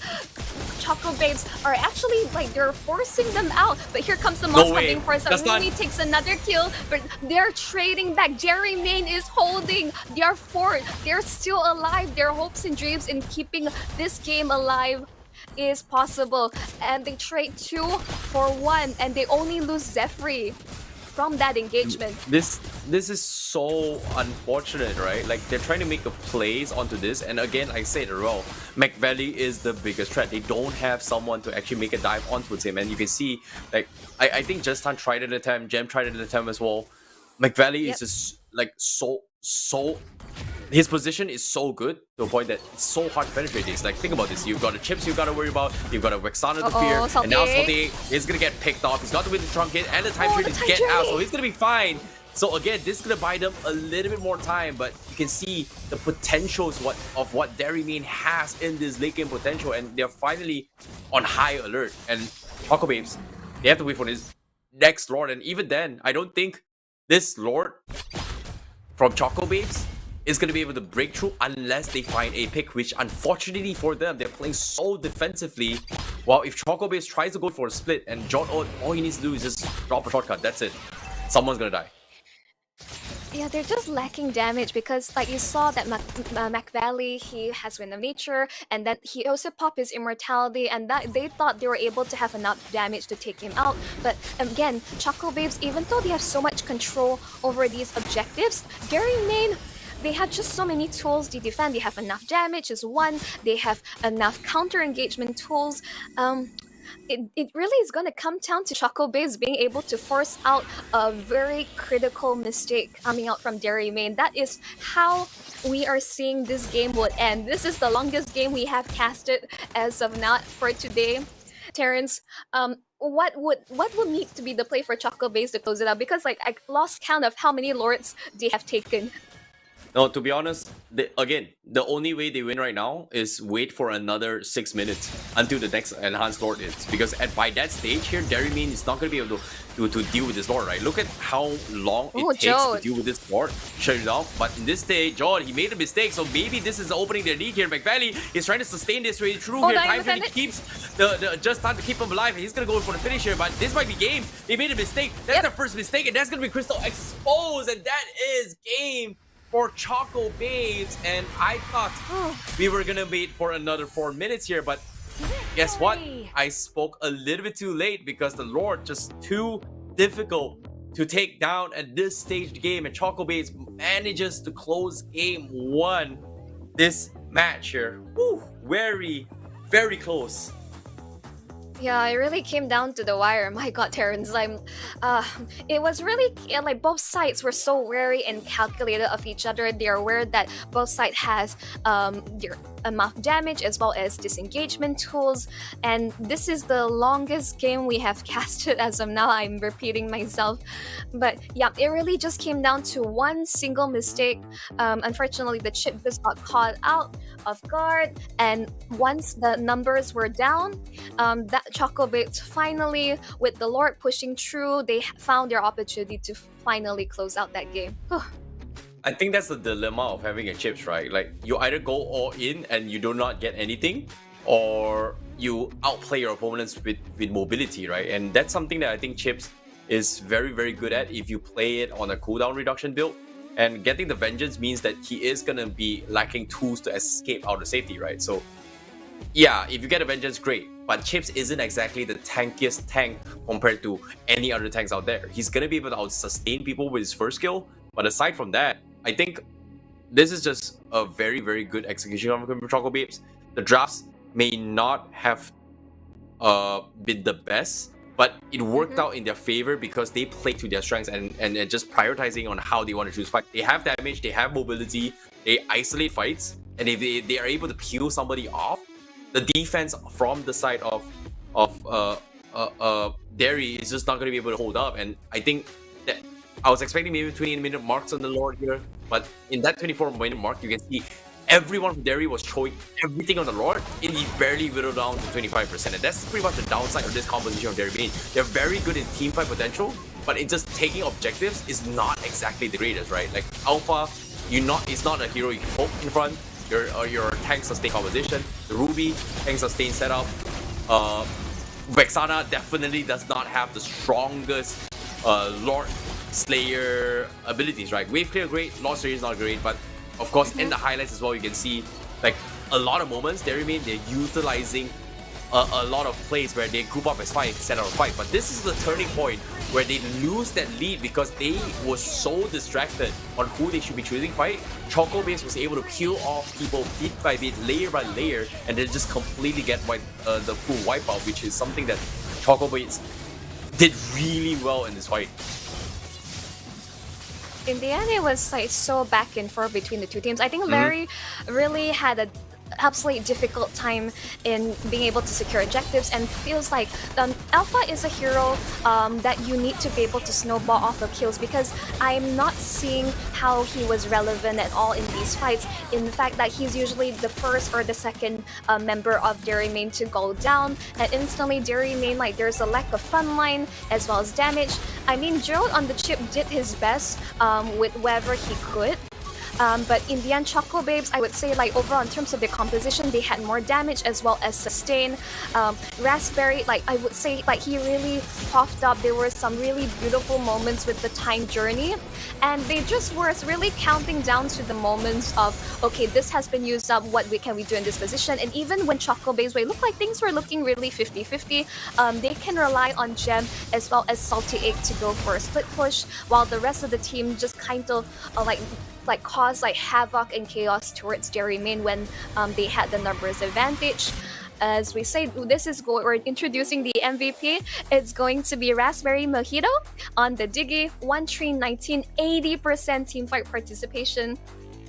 Definitely this pick definitely throw a wrench in towards the plans of Derry Main to close out this game. Yeah, this Diggy definitely has a good positioning, right? Like for a Diggy this long into the game, only dying 3 times here, he's been playing a little bit of an Enchanter style, making sure that the front lines doesn't get picked off. So I guess this is a very nice pick as well. He has been keeping tabs on the positionings of everyone from the side of their opponents here. He was finding a lot of opportunities by getting a lot of information and then getting this overall just nice picks here. So well done to Raspberry Mojito on this Diggy pickup to deal with the chips shortcut, right? Like I think this was a very, very good solution and answer to deal with it. Like instead of mirroring, this is a perfect example of a good disengage composition. But let's take a look at the scoreboard right now here. As you can see, based on the stats here, everyone is all fully decked out. Larry, wow, this is interesting. Like he got War Axe, he got Bloodless, he got Brute Force, as well as the Athena Shield, which I feel like this is just so unfortunate because the build here is designed to play around reduced CC and sustains, but the burst coming down from from Choco is that it consists of both very, very high magic damage as well as physical damage, right? The Lunox can just one-shot Larry. The Moskov can also one-shot Larry to a certain degree. So I don't really like this build. Athena Shield doesn't really sustain through the true damage burst coming from Lunox as well as the Julian, right? Like it's the initial burst is great, but Radiant Armor does help a little bit more, but even then I don't think it's enough.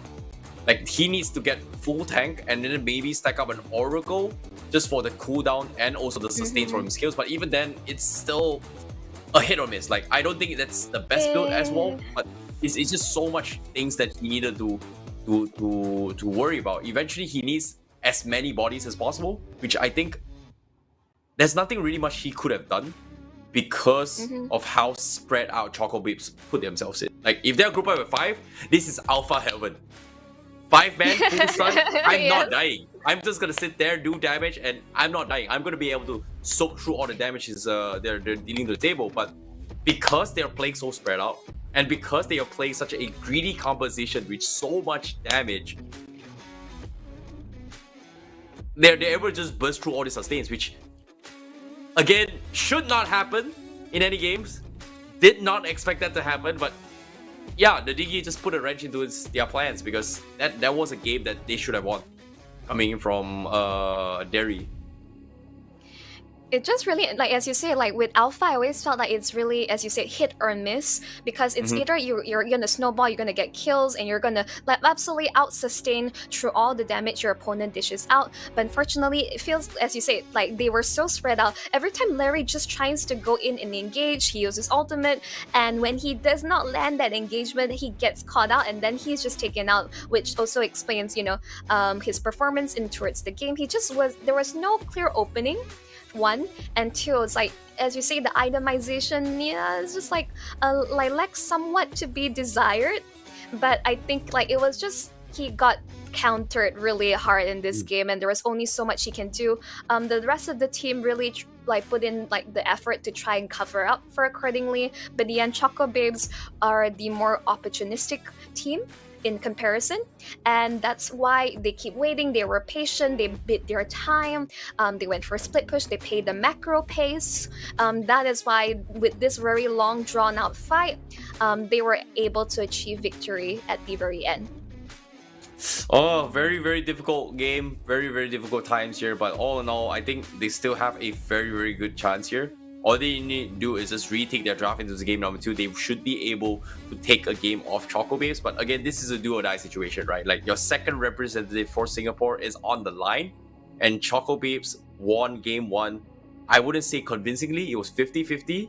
Now it comes down to game 2, whether or not they are able to just kind of bounce back and drag this out to game 3, because if they are able to do so, it comes down to whoever takes this series is gonna go to KL, and that's something that I think a lot is on the line. Prize pool is pretty big as well. Like there are gonna be a total of 6 teams participating from each region, so 2 from each region gonna be competing for a huge prize pool of, I think first place $50,000 here. First place 50. So sorry, total prize pool of $50,000 not Sing dollars, US dollars, with the champion dollars, yes. 7,500 USD. So 6 teams going to be competing for regional. Now for them is going to be taking this ticket and then qualifying in towards the regional finals, and 4th place gets a minimum of 1,500 US dollars. So that's a lot of money on the line. And is it life-changing money? Yes, for a month, for sure. But again, Terrence, it's all about experience, right? Just imagine, Terrence, as a student, imagine you get like 1,000 US dollars just sitting around. What would you buy? You should. As a student, split between 5, that's what? Do math. $300 each person.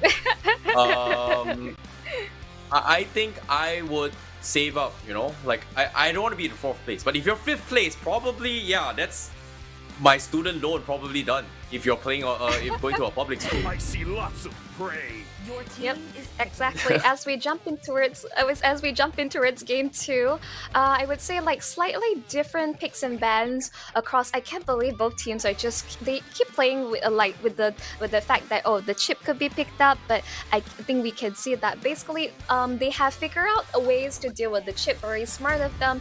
First picking the Roger from the side of Gary Main. Let's see how this comes about. And Choco Babes, I think we can see what Raspberry Mojito prefers. He's going for the Enchanter style mage. We saw the Diggy being picked up, and I was kind of wondering whether we will get to see a Matilda come into play. And Gem back on the Benedetta once again, who was very comfortable, but I do wonder whether he'll opt for a Petrify instead this time around, because it'll be more effective to catch people out with the Electro-Final Blow. Yeah, maybe. But looks like he's gonna go for the execute once more. But what's interesting is that now that you mentioned it here, Matilda Barat's completely ignored in all the games except for one Barat's game. But even then, there was no Matilda being picked. But this time, Choco Babes, they're gonna go for the traditional meta composition, and they're gonna pick the Benedetta themselves. Huh. Interesting. Execute Benedetta instead of the Petrify. Okay. Yeah. As I said just now. It's I mean, that's what weird. I know it's weird, but it did happen in the last game we watched. Like, Gem was on the Benedetta with Execute. I mean, like, he still did a really great job in like dismantling the backline of Derry.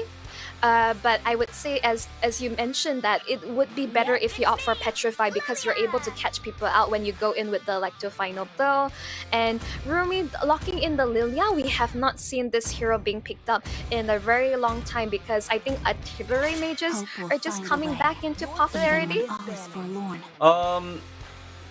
Okay. I think Novaria is just such a very, very strong pick up here. Lilia is great if they're all clumped up together, right? Like, I think the idea from Choco Babes is very simple. You have a Beller, you have a Tabos, they are going to be in your face a majority of the time. So that gives a lot of value for Shadow Bomb to kind of slow them and keep him alive. And with the Petrify means he can set up for fights, which is something that I think that's the idea from Choco Babes. But the problem here is that they need a very, very strong frontliner. Matilda, not exactly the greatest tankiest hero.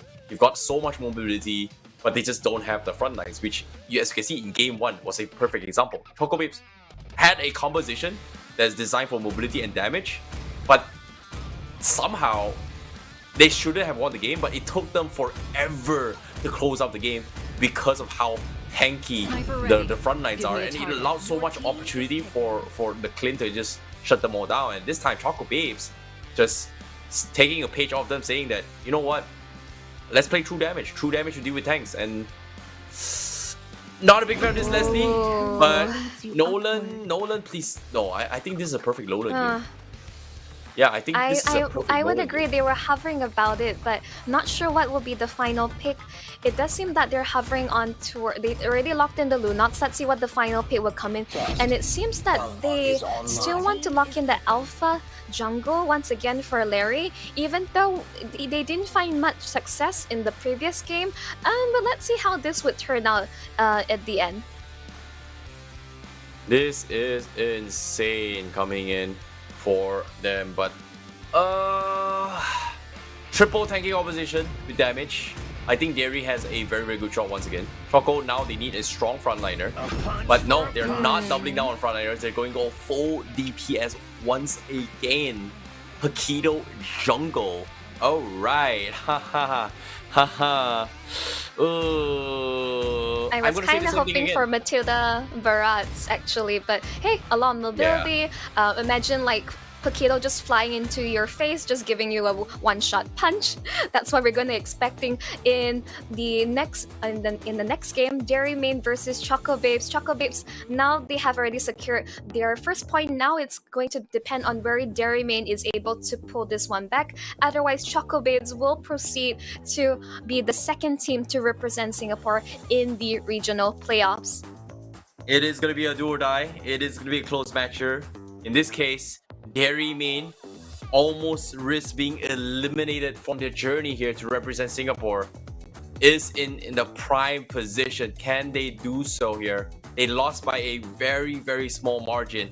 And now Choco Babes, can they hold their title? It is going to be a battle for survival, a battle for pride, and a battle for who will be the ones to advance. Now, Derry Main going up against Choco Babes.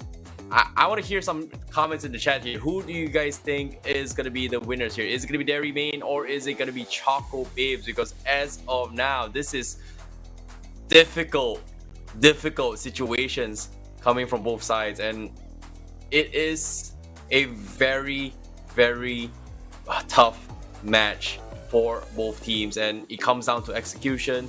It comes down to just a fraction of margin, to be honest. I mean, both teams just have like their own ideas on how they want to play out this game. I would like the adjustments coming out from Derry Main.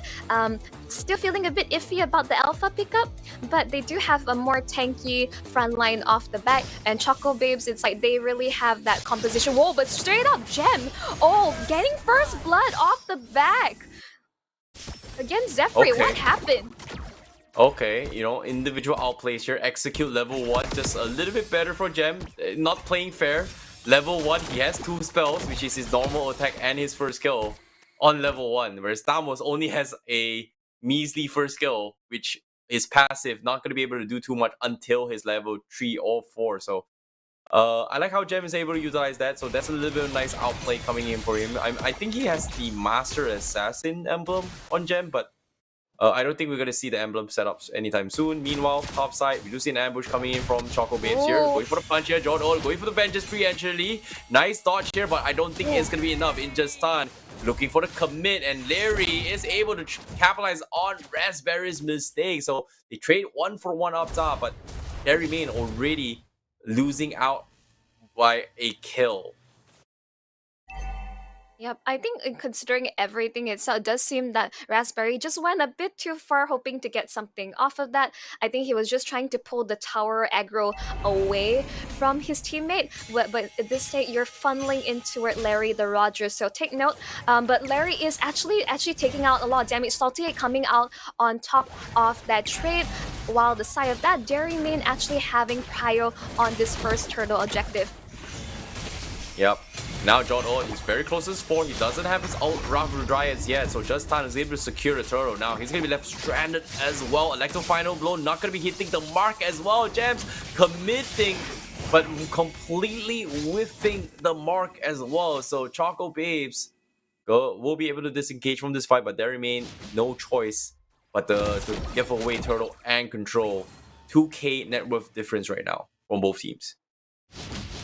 Yep, I do feel that even though he was chasing the Belleric to the ends of the earth, I don't think Gem has quite enough damage yet, but I understand that he just wants to be able to zone and keep applying a pressure on towards the side of Jerry Main, because I mean that's how like Choco Babes likes to start off their matches, by having like strong control against their laning opponent, create space, and that is exactly how they want to go about with it. Ooh, force the brilliance out from Kalian already. You can see that Rumi is always like on this Lilia is going to be a pain to deal with in all these fights. Really great solution against Dairy Main's tanky lineup.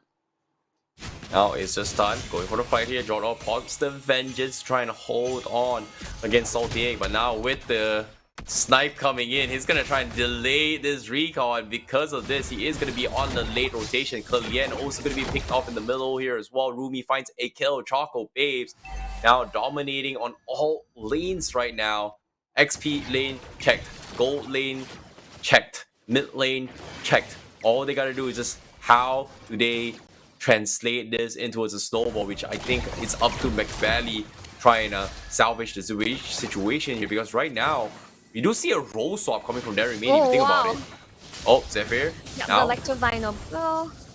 Yeah, Okay. they're not going to come through with anything as of yet. Choco Base tried to force engagement. They really dive under the turret, just trying to get a pick off. But they also are so quick to disengage. Like, that's the beauty of the Matilda. Very quick in, get out. Basically, just a get out jail free card for Choco Babes. Yeah, but I think Dairy Main had a very, very interesting swap here. Like, they went for a role swap, but hold that thought for now. Kalien now in a little bit trouble. Kalien. Forced to figure it out. He's dead. He's going for Darkening, but he's not able to trade any kills here. Kalien going to be losing his life here before he goes down. Doesn't even pop the Brilliance here. Get out. Maybe he used it as well, but Turtle now in the hands of Choco Bay. Dairy Main now. And an all-time low morale. But who could blame him, considering that they've been struggling this game. And yeah, as I was also talking about as well, role swap here. McValley and Larry swap jungle and gold lane. And I don't know, it seems like Larry is a little bit more comfortable on the gold lane, but they need to make space for McValley, because right now he is struggling to secure his objective. He's finally going to reach his 8, but look at this. Tan is already 9 levels as a jungler. And is it me or did they swap a role as well? No, I mean, here's the thing. Choco Babes, as we mentioned, is that they want to play hard and fast. They want to get in and out situations. Bottom side, they're getting actually pressured a fair bit, actually having used Electrifying Blow to get out of the situation. But they have a lot of solid early game damage, and this is why they're actually forcing in Market Valley, being able to just pressure Rumi a little bit.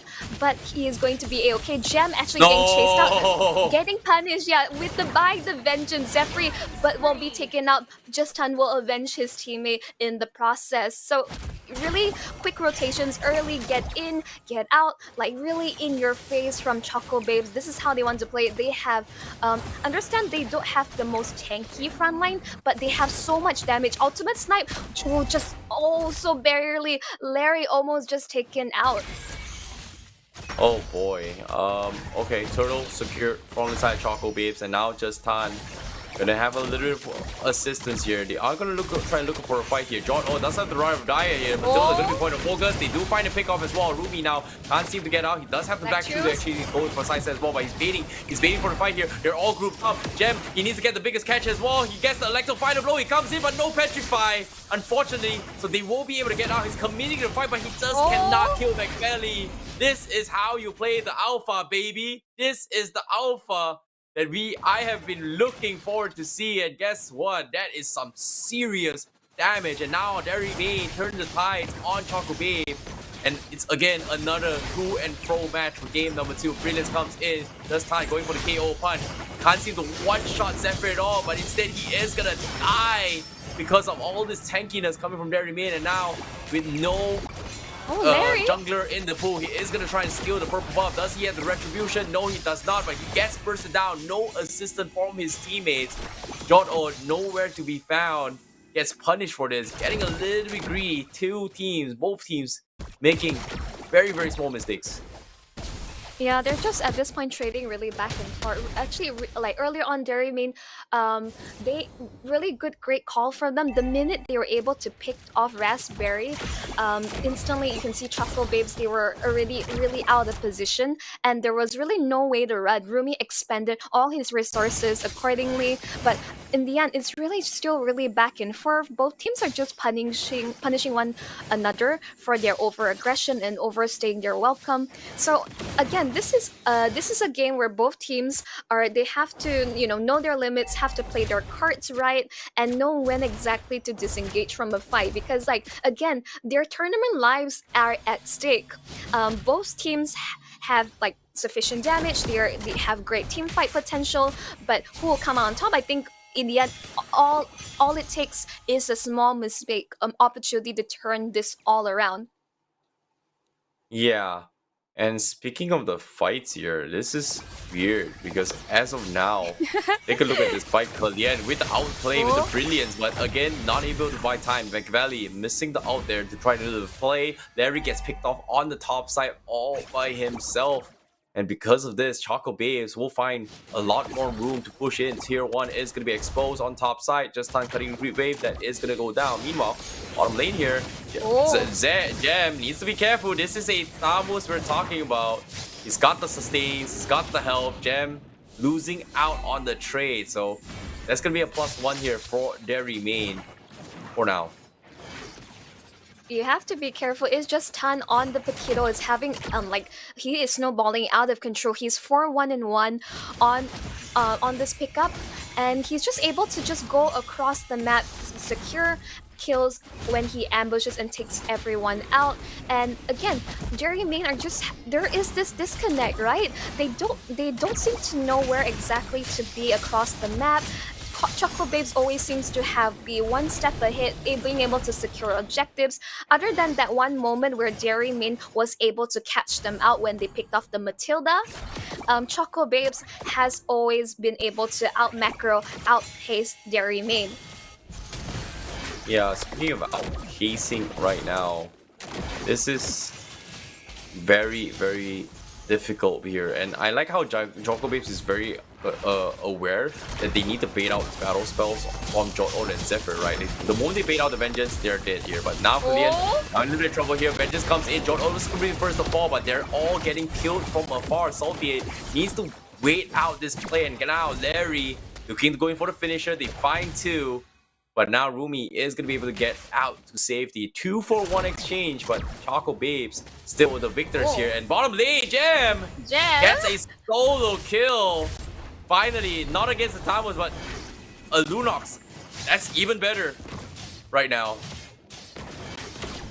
When all fails, you can rely on Gem on the Benedetta to get a kill as well. This play push, Rumi forced to use the Black Shoes. Machiavelli being forced out of position. He has to get away. The damage is coming through. Salty killing spree. On top of that, this Leslie is online. Look at the damage. That is just close to one-shotting Zephyr on the Tamus. He's forced to pop his ultimate in order to survive that engagement.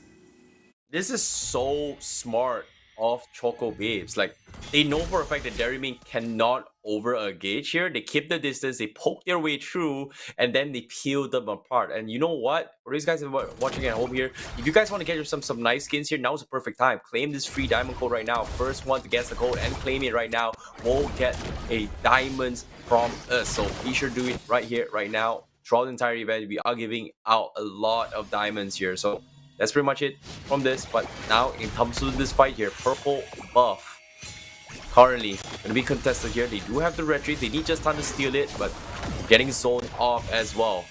As you can see, Choco Babes, they're so afraid of just walking up to this Beleric and Tamos composition, which again, they need to maintain their distance in order for the Leslie to peel them apart. But now Gem is going to try and bait out Zephyr.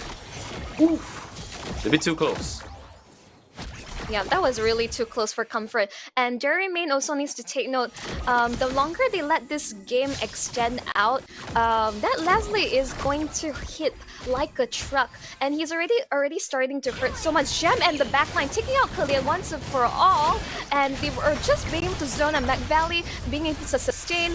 But it's just time will be able to be safely getting back by the guiding wind. But Beleric is coming through. They really have to get out that situation. Force the flicker. Salty Egg being able to get the kill on top of that, but they're still relatively exposed. Rumi getting stunned up, but Raspberry Mojito keeping the rest of the team behind, buying enough time for Gem to be able to wipe the floor. Joe, the Beleric, is the only one left alive, and you can see how Raspberry just being absolute like game changer for the side of Choco Babes. They're absolutely invulnerable when this Matilda is online. This is so unfortunate because Justin made a little bit small mistake with guiding wind, but Choco Babes was somehow able to turn that fight because of the fact that Gem was able to get an early pick on Kallian. And the reason why Dairymain lost the fight was that they did not have Kallian for the overall damage in that fight. And if Kallian was there, Choco Babes might have just lose the fight all in general, because that was a big catch coming from Joe Dot for first kill with the ultimate here. Two very, very important priority targets. Yes, they got them the kill, but they needed a quick finish and back off. And like you said as well, Leslie is starting to get a little bit out of control. Salty A now 6-1 and 2. He's got so much poke potential where the true damage, if they slowly peel Dairymain apart and out-sustain them, they just don't have the mobilities, especially coming from the Beleric and the Tamos here. So this is huge for Choco Babes. This might be game-winning moment for them right now. Ooh. Yep, as we say that, you can see that Choco Babes are just like, again, they have first, the Beleric ultimate so early on. The Lord is crashing on top. They have to answer back. Choco Babes, all the waves are crashing in their favor. They're just forcing the issue right in. In a little bit of trouble here. They're looking for the Kai here. Just narrowly escapes it. Lord comes in, moving on to tier 3. But guess what? Look at this. Leslie poking everyone down. Double kill. He finds another. That's going to be a triple. And the game's over. It's done. Ladies and gentlemen, Choco Babes is your second Singapore representative to head into the grand finals here. Well done to Choco Babes. GG, well played. A very, very convincing game there. Indeed, GG, well played to Choco Babes. In comparison comparison to that first game, this is definitely a bit more one-sided. I would say this is a draft that they were more comfortable with, and I really have to give props to Jem because like when his team needed him the most in these team fights when they were getting caught off, the Paquito getting picked off, he was able to create space and then caught the side of their opponents off guard and dish out the damage accordingly. And yes, we would question why he's opting for execute over than the petrified, but I think that might be just his overall playstyle because in the end it really came like he really showed off why this Benedetta is consistently picked up accordingly. And overall I would say, Terrence, like do you think there's which hero or player was a standout moment in this series for you? Oh boy, this game. I think the Leslie played really, really well. Like definitely a very, very big standout here is gonna be Salty. He definitely understood his distance very, very well. His spacing is on point, his discipline is on point as well. He understands when to engage his fights as well. And this is something that I'm talking about, the peeling effect, right? Like there are different kind of compositions designed for specific things. There are team fight compositions and there are snowboarding compositions. There are also like very, very strong meat shield compositions. And I think from their main, their idea is to have this Tamus and Beleric in a front line where if they come to me, there's just nothing they can do. But every single time they try to set up a play, Choco Babes just baits out two very, very crucial spells. And that's pretty much the Vengeance up on Tamus and the Vengeance up on Beleric. Because the moment they lose two of these major spells, they lose a majority of their damage output because all they have is pretty much only just CC. And even then, you can see like every single time they dive their main, and if their main survives, there's nothing much Chocobos can do. And I think a lot of this time it came down to somebody being out in awkward positions. And even here as well, you can see John Odd with a beautiful ultimate catching on tree.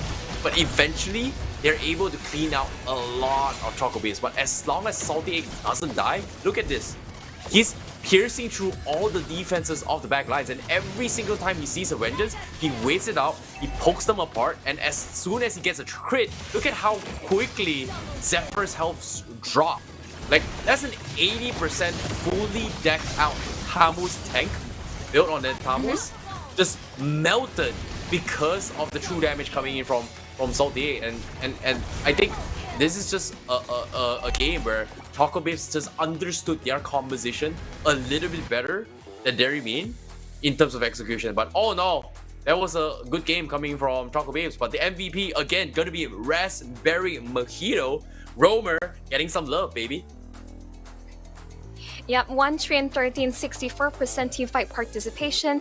We can see that this entire draft is fully enabled by this Matilda. The amount of like hiding and peel, the rest of the team are able to safely like go in towards the front to dish out the damage. We can see that when Rumi picked up the Lilia, but at the same time having not only the black shoes at her disposal and also being able to get out of stickier situations. The only time where Rumi was caught out was because Raspberry was unfortunately caught out in that fight first, and that's how that team was dismantled in the process. But afterwards, Choco Babes, they understood the assignment, they kept the distance, they make sure that they weren't getting caught out once again.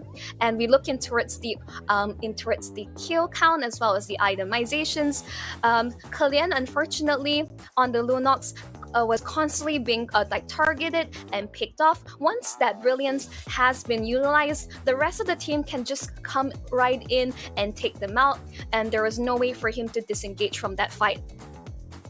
Yeah, and now also even itemization as well. I think Kalien really struggled a lot here. I think Holy Christ, Bloodwings has been the popular meta in the current batch because of how it's reduced costs from $3,000 to $2,000, which gives so much value in terms of shields as well as mobility, right? It's pretty much a very good defensive magic item in the current patch, which gives heroes such as Matilda in this case utilizing the fact that one, Matilda has a lot of shields. Two, Oracle boosts up shields with the Bloodwings. It puts Raspberry in a situation where it's very difficult for him to die in all these fights. He's able to just keep people around sustaining from the side of Choco. But my biggest concern was that from the side of Derry is that they just didn't have someone to initiate the fight. They have a very good defense, but unfortunately they just could not start the fight. So as of now, GG well played, better next time, coming from Derry. But for Choco Babes, congratulations to them because they are your second representative here. They will be joining aside their fellow compadre here. It is going to be now or later, which is the first team to qualify to the regional playoffs. Your two Singapore representatives here. Yeah, as we saw earlier today, now or later, a very convincing victory. They have clean swept all their matches, and as you mentioned, we will also welcome Choco Babes in towards the ranks of being the top two teams representing Singapore to the regional playoffs. Well, congratulations to both teams. And Terrence, you can imagine that we can see like the caliber at which now or later is playing at, but Choco Babes, like, they put up a really great fight, and well deserved. They really came out on top, even though it was a really tough struggle during that first game they had against Derry Main, but in the end, like, you can say that their hard work paid off, and they will be coming all the way down to Malaysia for the regional playoffs. Yep. Well, congratulations to them here. They will, for those guys who still wants to support your fellow representatives here, they will be playing on the 21st to 23rd of June on Orange at Orange Esports Club inside Cold City Mall.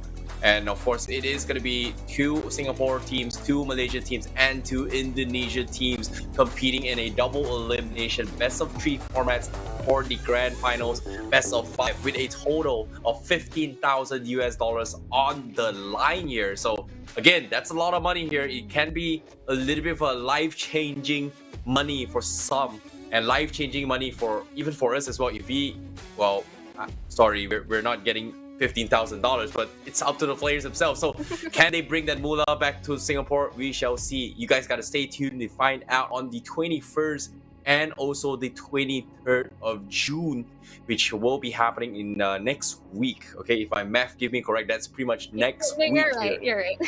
And of course, if you guys still want more Mobile Legends back action as well, I believe the regionals for the representative for Malaysia for MY is still currently live on Samsung Malaysia's YouTube page and etc. So be sure to check out that to find and figure out who is going to be the representatives of Malaysia here, Monchel. Yep, exactly. Don't go anywhere. There will be more MLBB action. Keep up with our social medias for more action, as well as more free MLBB diamonds up for grabs. Thank you so much once again. Like, we are being very generous for you today. Grab this code before it runs out. First come, first serve. Terrence, I'm looking you in the eye. You're not doing the thing, are you? Yeah, you're not doing the thing. All right.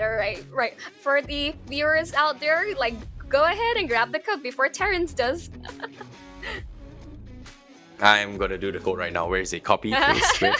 I think in the comment section as well, there is also comment. Our admins are very nice to actually put it down in the comment section where you can just copy and paste as well. So that's something that you guys can actually look forward to as well. But again, if you guys want more diamonds, be sure to support the tournament here. Again, I repeat as well, the grand finals is gonna be 21st to 23rd June. You can check it out on next week here. Who is going to be the ultimate contender of who's going to be walking away with a juicy chunk of the $50,000. Meanwhile, Malaysia is still on. You can check out Samsung Malaysia here. And of course, if you guys are big fans of Samsung brand as well, guess what? All this entire tournament is powered by Galaxy S24 Ultra. And we have a promotion for you. And that is epic deals worth up to 1,119 Sing dollars, which consists of free Galaxy Watch 6 Bluetooth worth $452, Galaxy Buds 2 Pro free worth $334, Flip Suitcase